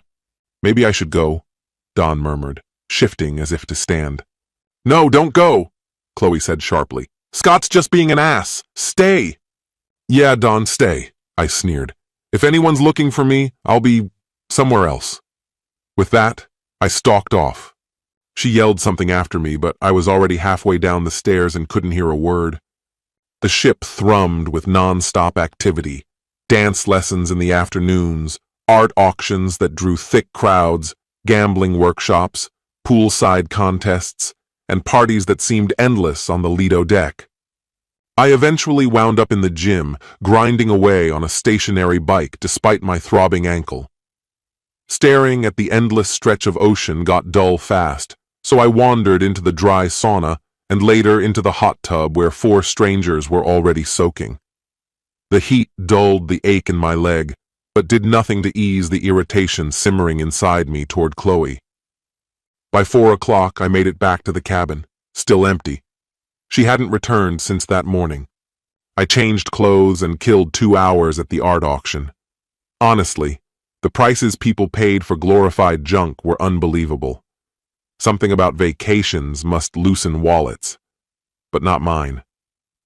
Just before 7, I headed back to the cabin and walked straight into a storm. "Where the hell have you been?" she yelled the second I opened the door. "I've been searching the entire ship for you." The irony didn't escape me. I'd said the same words hours earlier. "I was about to report you missing, maybe even overboard," she continued. I hit the gym, grabbed some food, and spent the afternoon bouncing between gambling seminars and the auction, I replied flatly. "Why didn't you come back?" "Oh, I wouldn't dare ruin your perfect day," I added, letting my bitterness drip into every word. "You're seriously turning into an asshole," she snapped. "It's not my fault you tripped and wrecked your ankle. Can we just drop this and go eat?" We showered separately, got dressed in silence, walked to dinner with barely a handful of words between us. The dining room buzzed with talk about the next port and the excursions planned for tomorrow. We'd signed up for a guided tour of the ruins, and I'd been looking forward to it, until Dawn wandered over to our table. He leaned toward Chloe with a grin. "If Scott can't handle the walk, I'd be happy to show you the ruins myself." I nearly lost it. The guy had the nerve to hit on her right in front of me. "No need, Dawn," I said evenly. "My leg's fine. I'll take her myself." The look I gave him said everything I didn't back off. Later that night, we wound up, as usual, in one of the ship's 2 nightclubs. The same men Chloe had danced with before were gathered around a big table, and, against my better judgment, she convinced me to join them. 2 drinks in, I was on the dance floor with her for more than half the songs. But when I stepped away to pay for a drink, one of the guys slid in and asked her to dance. "Why don't you find someone else?" I said flatly. Chloe's glare was ice. "I'd love to dance," she told him, loud enough for me to hear the message in it. The night dragged on. An hour later, another smiling guy approached her with the same question. This time, I didn't bother holding back. "Back off!" I growled, loud enough for the whole table to hear. "Scott, what's wrong with you?" she snapped. "Why are you acting like this?" If she didn't know by now, nothing I said would fix it. Frustration boiled over. I pulled my cabin key from my pocket and slammed it into the guy's hand. "Here," I said loudly, voice dripping with venom. "Take my room key. Hell, keep it. Just wash it off when you're done." Gasps rippled around the table. "Have fun, everybody," I threw over my shoulder as I stalked toward the exit. "I'm done." I was halfway out the door when Chloe came tearing after me, her voice sharp with fury. "What the hell is your problem, Scott?" she shouted. "You're acting like my father!" "No," I said, spinning to face her. "Not your father, but I was hoping, at the very least, to be your lover. Go back to whatever's keeping you entertained and just leave me be. Maybe this cruise was never the brilliant plan we thought it was. Stay here, I'll grab my stuff, then we can talk." "Talk about what exactly? Remember when you said your ex ruined every trip because he couldn't stop flirting with other women? I finally understand what that felt like." I kept walking while she called after me, demanding I stop. Her voice echoed down the hallway, but I didn't slow down. One heartbreak in a lifetime was enough. I wasn't about to sign up for another. I ended up at the bar outside the casino, ordered more drinks than I should have, and stayed put for longer than I care to admit. When I finally stumbled into the casino itself, I lost a couple $100 at the tables before throwing in the towel. The night only got worse. By the time I wound up on the upper deck, I had 2 more drinks in my hands and nothing on my mind but erasing the day. I'd been drinking for years, but I'd never blacked out. Until that night. When I finally came to, my skull felt like it was splitting in 2. My mouth was desert dry, my stomach lurched, and I didn't dare open my eyes at first. Someone had thrown a blanket over me, and that was the only comfort I could register. Eventually, I pried my eyelids open. No clue what time it was. All I knew was that I wasn't dead. Pain like this doesn't come with death. I forced myself upright, rubbed my face, and squinted at the nearest clock. 7:30, and that's when I saw her. She was asleep in the lounge chair beside me, wrapped in her own blanket. I stared at her, the fragments of last night slowly piecing themselves together. The things we'd said to each other replayed in my mind like an echo I couldn't turn off. My brain spun through my choices. Ask for another cabin, pack my bags and fly home, or survive the next 4 days of this cruise. That last one felt impossible. Before I could land on anything, she stirred and muttered, "Still breathing?" "Breathing, yeah," I croaked. "Standing? Barely. Hungover? Absolutely." "I waited in the room for you," she said, her voice sharp. "By midnight, I panicked. I called 2 stewards to help me find you. When we did, you were out cold. I thought, God, I thought you weren't even alive. They covered you up and told me you'd just passed out. Don't ever do that to me again. Got it?" "Why?" I mumbled. "Why?" she repeated, disbelief in her tone. "Yeah, why?" She stared at me, quiet for a beat. "Because I care about you," she said softly. "That's why." "Like, care about me the way someone cares about their pet?" I shot back, bitter. "If you think that's what I meant, you're still drunk," she snapped. "You're missing the point entirely." "Chloe," I asked, voice raw, "what are we?" She hesitated. "We used to be lovers," I went on. "I thought we were something more than that. But 3 days on this ship and I can't tell anymore. I've told you how I feel, more than once. If you don't feel the same, fine. Life's too short for me to chase after someone who doesn't want me back. Maybe we should just end this now, stay friends, and stop me from blowing up again like last night." "Are you sure you didn't hit your head when you twisted your ankle that first day?" she asked quietly. "I love you. How could you doubt that?" I'm not the kind of woman who jumps into bed with the first man she meets. You must know that by now. I do, I admitted. But lately, it feels like you've been keeping your distance. For them. Them? Your little entourage?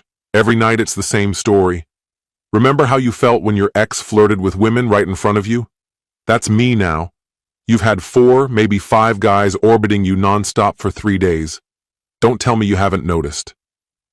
She let out a long sigh. Scott, there are 6 of them, and none of them are a threat to you. Don't treat me like I'm naive.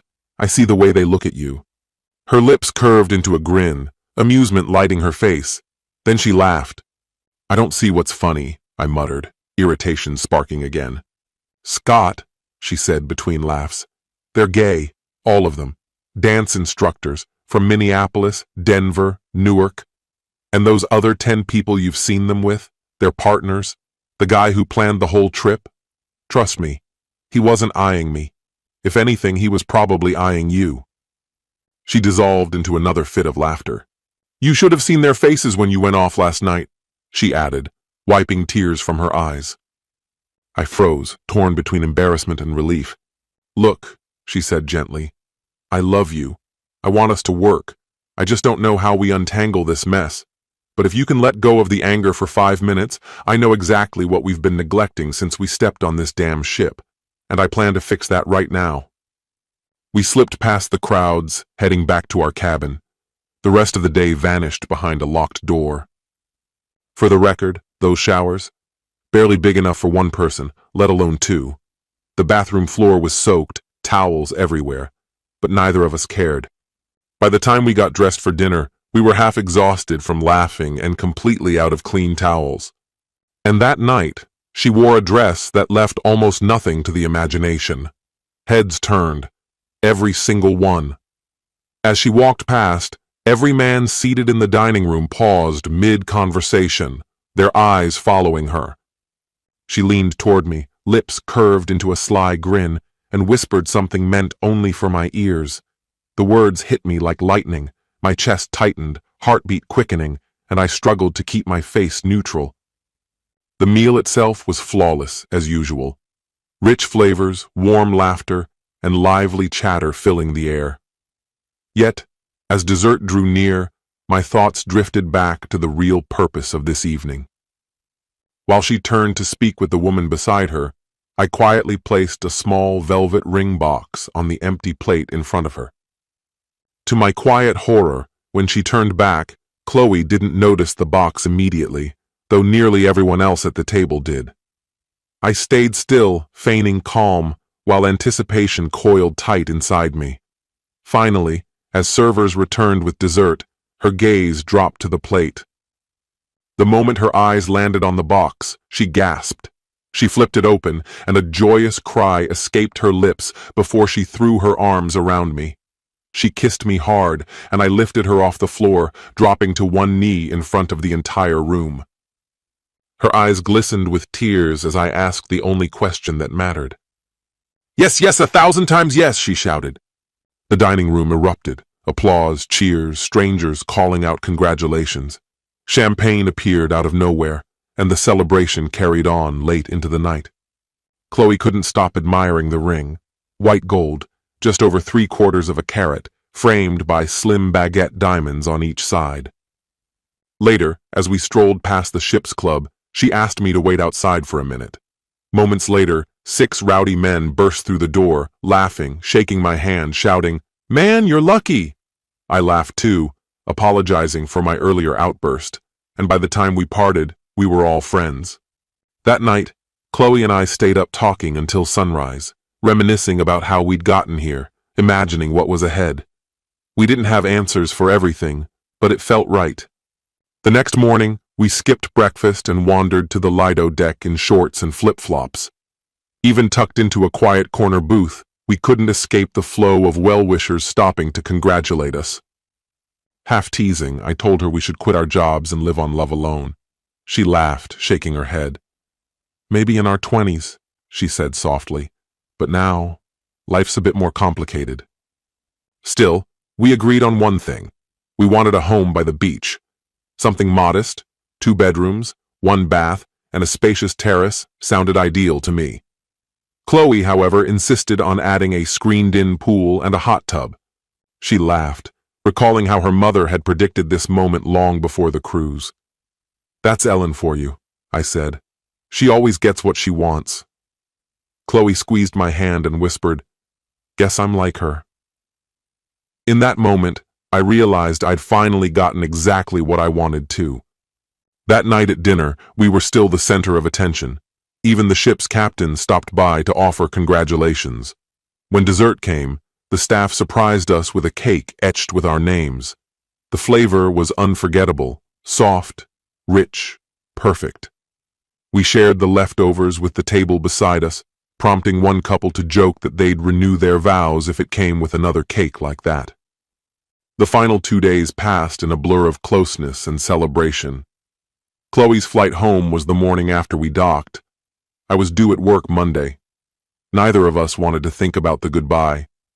When we finally disembarked, we didn't let go of each other's hands.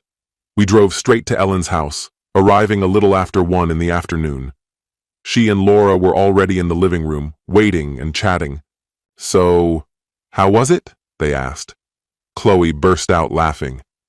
"We broke up," she teased, then immediately thrust out her hand to show them the ring. Laura just smiled knowingly. We ate a light lunch. After the cruise's indulgence, I knew I needed to start cutting back.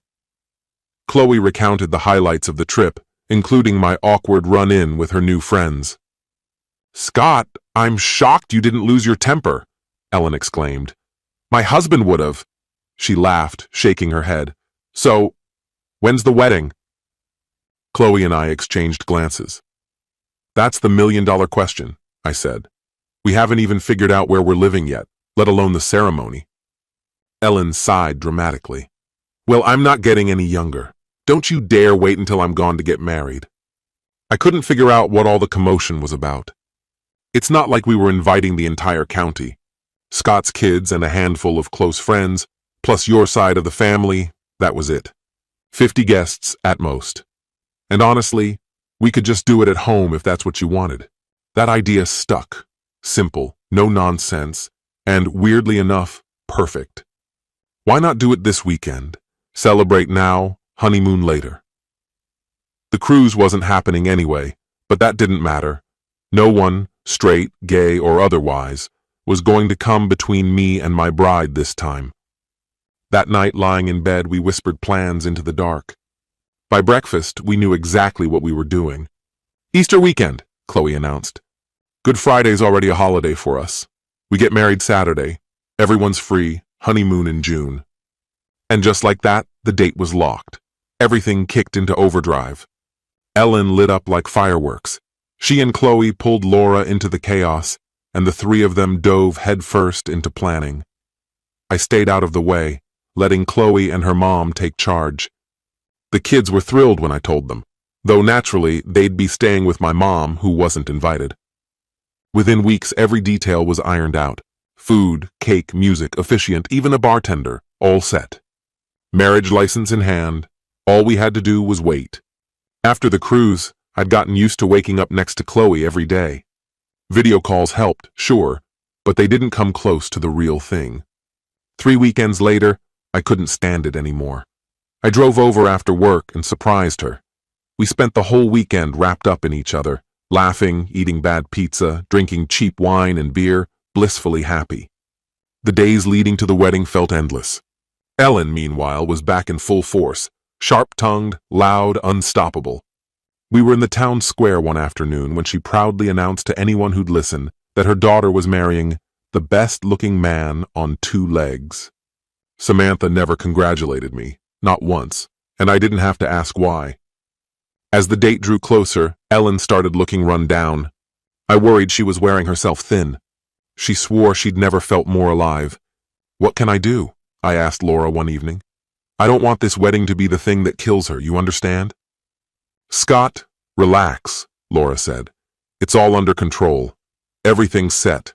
All anyone needs to do now is show up. She's tired, yeah, but that's just where she's at. Doctors have done all they can. She naps most afternoons. I let her. She needs the rest, even if she fights me about it. Laura's voice softened. She says she'll have plenty of time to rest once she's gone. I promised myself I'd talk to her that night. Mom, you're looking worn out, I said at dinner. You sure you're okay? Don't you worry about me, she shot back. I can still run circles around you, and don't even think about challenging me at the bar. You're sure? Damn sure. I've got a wedding to throw, and I'm not planning on dying on you. I wanted to believe her. Saturday night, she yelled across the room. What's that swill next to the beer? Tastes like warm rabbit piss. Ellen, you know what rabbit piss tastes like? Hell yes, I do. And that's exactly what it tastes like. Now pour me an O'Doul's and grab me my bud. I did as I was told, but only poured her one. She wasn't thrilled about the rationing. The wedding day came with a light drizzle. I wore a plain suit, no tuxedo. Chloe glowed in a floor-length almond dress. When we said I do, the rest of the world disappeared. The reception was flawless. We snapped enough photos to fill an album, memories we'd treasure forever. Chloe's mom was in plenty of them, and we got one perfect shot of just Chloe and me for the mantle. My kids welcomed her instantly, folding her into the family without hesitation. Laura hovered near Ellen, watching her carefully. I danced with Ellen while she sat in her stroller, tears streaming down her face as she whispered that she was so happy that now she could die a happy woman. We laughed, told her she'd probably outlive us both. But when I met Laura's eyes, I knew better. Later, I mentioned I was apartment hunting. Ellen nearly had a heart attack. What? You're gonna knock up my daughter and then move out? Chloe's a bit old for that, don't you think? Besides, I've been here long enough. You're family now, damn it. Who else am I supposed to raise hell with? Laura, she's a lightweight. No, you're staying put. End of discussion. I called Chloe. Scott, if she's telling you to stay, why not just stay?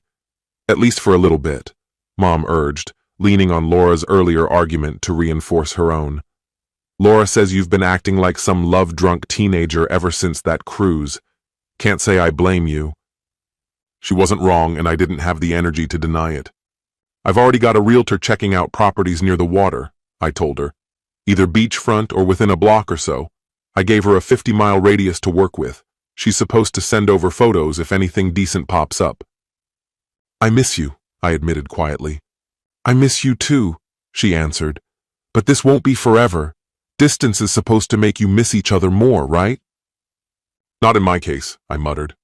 She laughed softly. Go cool off with a cold shower. Or, I suggested, lowering my voice, we could make another video? You know what I mean. You're impossible, she giggled. One taste and now you're hooked. Only if you let me be, I teased. Maybe this weekend, she said, if you behave. I was counting the days already. 2 weeks later, I was back in Orlando with Ellen and Laura for follow-up appointments with her specialists. She has to slow down, the doctor told us firmly, his voice low but unyielding. If she keeps this pace, we'll have to admit her. Her blood sugar is climbing, and she's lost 2 pounds since her last checkup. She needs fewer beers, more meals. Clearly, he'd never met Ellen. A quiet cup of green tea after dinner? Not her style. What she wanted was a Budweiser. Mom, if you don't put some weight back on and get your sugar under control, they're going to stick you in a hospital bed, I warned. Is that what you want? To hell with them, she snapped. I'm not aiming to live forever, but I'll be damned if I spend what time I've got left choking down oatmeal and sipping fancy leaf water. Now get me a beer. I poured her half a Bud Light. Chloe flew in a few days later to look at the 2 properties the realtor had found.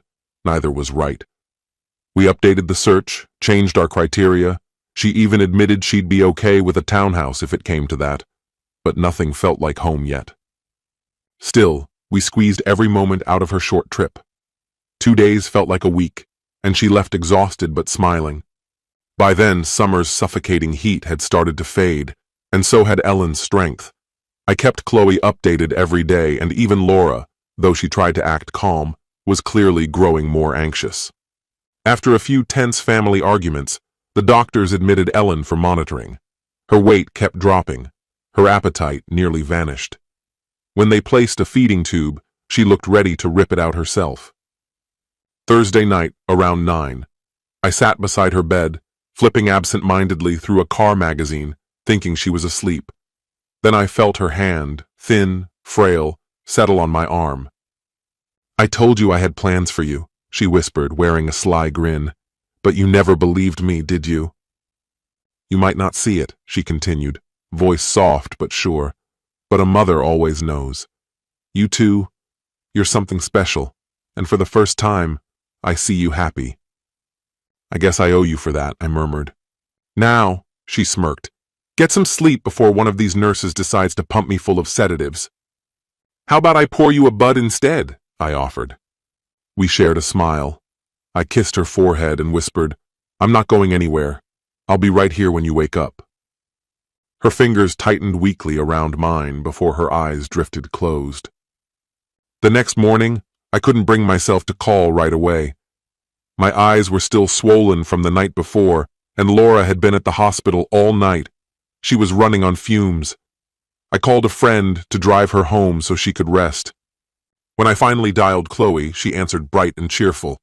"Hi, kids. Thinking about me?" "Always," I said. "Believe me, I was definitely thinking about you last night." "Yeah? Burned through 2 batteries over here," she teased. It would have been easier to say anything else, but I forced the words out. "Honey, your mom passed away last night." The sound of the phone clattering hit my ear, followed by muffled sobs, silence. Then, broken words. "How? When?" "She went peacefully," I said gently. "In her sleep. No pain. We talked for a while, and when I told her to rest, she just never woke up." "Your ticket's waiting at the southeastern counter," I added. "Earliest flight is at 2. Please, take a cab. Don't drive. I'll meet you when you land." We spoke a few more minutes before she hung up to start packing. I called her every hour until she boarded. When she finally ran into my arms at the airport, her makeup streaked by tears, none of us were shocked it had happened. But that didn't make it any easier. She clung to me, her sobs shaking both of us, and I forced myself to stay steady, even though inside I felt hollow and breaking apart. I handed her a handkerchief, and we rode back to the house in silence, the quiet in the car heavier than words. Ellen had thought of everything beforehand, preparing her own funeral down to the smallest detail, almost as if she had known how hard the news would hit. By 9 o'clock the next morning, the funeral home arrived to take her away. We were told Chloe could see her mother the next day, though we'd need to call ahead before coming. Laura showed me what Ellen had left for her, a thick manila envelope containing every instruction and arrangement she'd made, just in case. The casket, the burial plot, even the obituary had been chosen long ago. Only one thing remained unopened, a heavy envelope with Chloe's name scrawled across it in bold letters. We picked at the food Laura had saved in the fridge, though none of us had much appetite. I poured myself 2 glasses of wine, and Chloe drained what remained in the bottle without a word. Over and over, I repeated Ellen's last words to her, and each time Chloe broke down, mourning the loss of her mother with fresh tears. Later that night, I tucked my wife into bed and sat alone by the fire, wine in hand, staring into the flames until my eyes stung. The days ahead would be frantic, but once the rush passed, the reality of living without Ellen would strike even harder. I already missed her, her dry humor, her stubborn streak, the way she could make me laugh in the middle of an argument or embarrass me in public just to see me blush. My thoughts drifted to Laura. With Ellen gone, she had no job and no home. I knew I needed to talk to Chloe. There was no way I would let Laura end up on the street. She had lived with Ellen for more than 10 years, loving her like a second mother. When I finally blinked, morning light filled the room. Chloe stood quietly in front of me. "You were up all night?" she asked softly. "You'll crash later." "Are you managing at all?" I asked her. "No," she said honestly. "And I doubt I will for a while. But Mom's finally at peace. I never thought about what life would be like without her. I just always assumed she'd be here. Now I feel guilty for not visiting more, for not being kinder when I had the chance." I cupped her face in my hands and kissed her forehead gently. "She adored you," I whispered. "You were everything to her. Don't torture yourself with regrets. Be grateful for the time you did have. We leaned our foreheads together. She told me she loved me and promised we would get through this grief side by side. I carried her back to bed. The wake drew more people than anyone could have predicted. The rooms overflowed with mourners, and the funeral home extended visiting hours so everyone could say goodbye. They came in cars, buses, even limousines. Some shuffled in on walkers, others rolled up in wheelchairs. I recognized several faces from the previous night's vigil. Every single one spoke of how deeply Ellen's absence would be felt. A few women, tears shining in their eyes, congratulated me on the marriage and told me how proud Ellen had been of Chloe. Many hadn't seen her mother since she'd moved to Florida, but they remembered her vividly, her energy, her striking beauty, her sharp tongue. During the service, not a single person kept dry eyes. When the formalities ended, Chloe asked for a few quiet minutes alone with her mother. Standing beside her and Laura, we whispered our last goodbyes. Chloe touched her mother's face, kissed her forehead, and slipped a folded letter into her hands.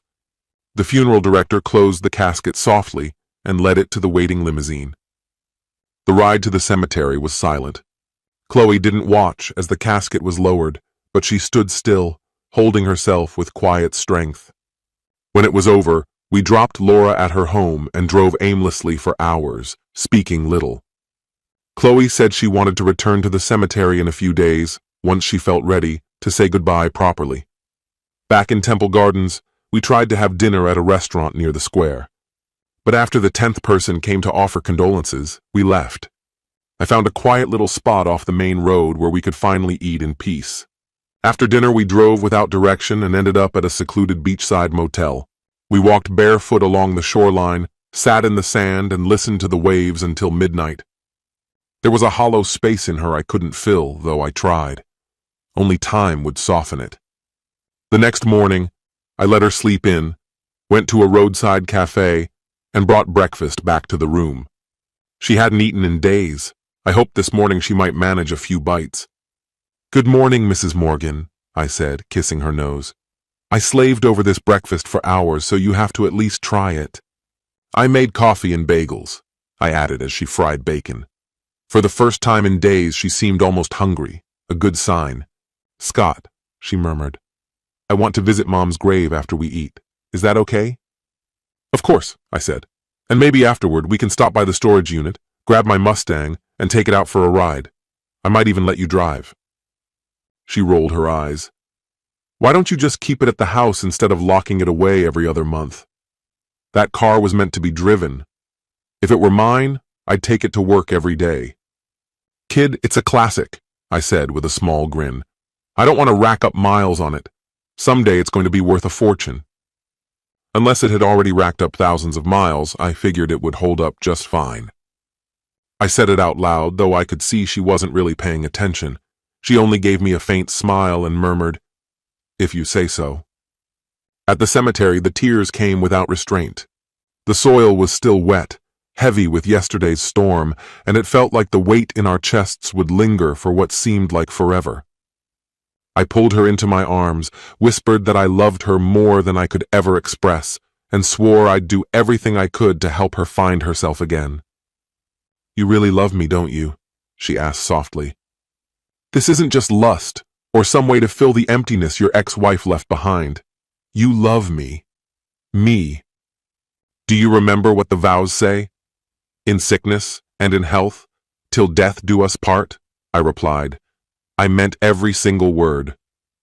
Then I kissed her, tasting salt on her lips. She clung to me, smiling through the tears, and in that moment, the last flickers of doubt, hers or mine, finally disappeared. "Mom was crazy about you, you know," she said later, steering my Mustang back from the cemetery.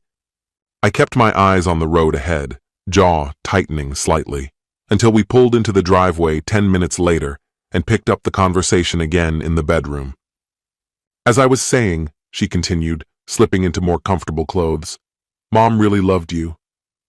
"I know," I answered quietly, "and I loved her too." "No, you don't get it. She absolutely adored you. In her eyes, you could do no wrong. She swore you were the most devoted man she'd ever known, next to my dad. And that's saying something." I thought back to those first awkward meetings with her mother. Aside from the occasional beer and casual small talk, we hadn't shared much at the time. She told me that once she found out about your wife's affair, she immediately started planning to set us up, she said. When did she come up with that brilliant scheme? I asked. Somewhere between you leaving your wife and her arranging that trip for me to visit here. That sneaky woman, I muttered, smirking a little. She probably even mapped out which rooms we'd stay in, didn't she? She did. She knew I loved night swimming, and she knew you did too, though I doubt she realized you were into doing it in the cafeteria pool. Disappointed? I teased. Not even close, she replied, squeezing my hand. You never mentioned telling her about proposing on the cruise, she added. That was just between her and me, I admitted. I figured she deserved to know first. You were her only daughter. I wanted to honor that. Well, that must have sealed it for her, she said with a laugh. Did she also threaten you with her secret army of widows if you didn't propose? I told her the same thing I'm telling you now, I grinned. Not happening. You're mine. I don't share. You have no idea how much I needed to hear that. I don't know what your mom arranged for Laura, I said softly, but I want to do something for her too. I've got some money saved. I'd like to set aside a little fund for her. She wasn't just a caregiver. She genuinely loved your mom. I don't want to overstep, but it feels right. Mom was right about you, she whispered. You're good. That's what she saw. The way you care, the way you'd reach into your own pocket for someone you barely knew a year ago. You're different. So, what do you think? I asked. She won't be rich, but she won't have to work for anyone unless she wants to. You don't have to worry, she said after a pause. Mom already took care of Laura. She's set for life. Mr. Morgan, she murmured with a playful smirk. Did I ever tell you how much I love you? Not nearly enough, I said, but I'll work on you until you do. Her voice softened into something serious. Now comes the hard part. Us. And before you say anything, just listen. I have this crazy idea. I stayed quiet, waiting as she drew in a breath. If I combine half my house's value, my pension, and what I'll get at 62, I was thinking, maybe I quit work at 62 and move north with you. I know it's still years away, but that way we can finally be together without the distance hanging over us. I could find something up there to keep me busy, maybe even make a little money. In the meantime, we could look for a beach place down here for vacations. You hate the cold, I reminded her. I love you more than I hate the cold, she said. And on those freezing nights, we'll just keep each other warm. I don't like the idea, I admitted. You'll be miserable up there. The only reason you do it is for me. Exactly, she said, because I can't stand being away from you. Being together makes it worth it. Then what about this? I suggested. I quit my job, move here to your mom's house. We stay warm, and more importantly, we're together. Honestly, I like that plan better.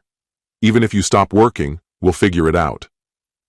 I don't know how much your mom still owed on that place, she said, but it can't be much. I kissed her, grinning. Then let's celebrate. Not so fast, kid, she whispered. There's one last thing we need to talk about, something that seems to linger in the minds of most couples right after marriage. I think we should merge our finances, split the expenses evenly, and handle everything as a team. Since this is what I do for a living, I probably have a clearer understanding of it than you might. That wasn't so hard, was it? So, can we go back to enjoying our night now? Aren't you the least bit curious? Don't you want to know what I actually make each month? Does it bother you in the slightest that I'm taking charge here? That it could bruise your pride somehow? I have absolute faith in you, and my love for you is beyond anything I can put into words. I know you'd never betray that trust. Just promise you won't scold me if I overspend from time to time. She shot me a quick look, then let out a soft laugh. That went far more smoothly than I ever imagined. Afterward, we made love, and this time, I actually managed to make her scream. By my count, she climaxed 3 times, a personal record, easily outshining anything I'd pulled off in the past 10 years.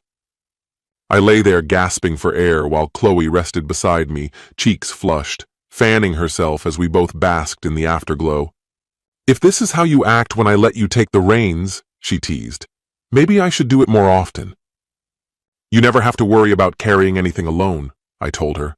All I want is to have you with me. Having you as my wife means more than everything I own. Are you absolutely certain about that? She asked. Without a doubt. Good, she said with a mischievous grin. Because it's going to take me more than a few days to burn through $22 million. I froze. Wait, what did you just say? 22 million? She repeated, smiling like she'd just dropped a bomb. My mom left me a trust fund.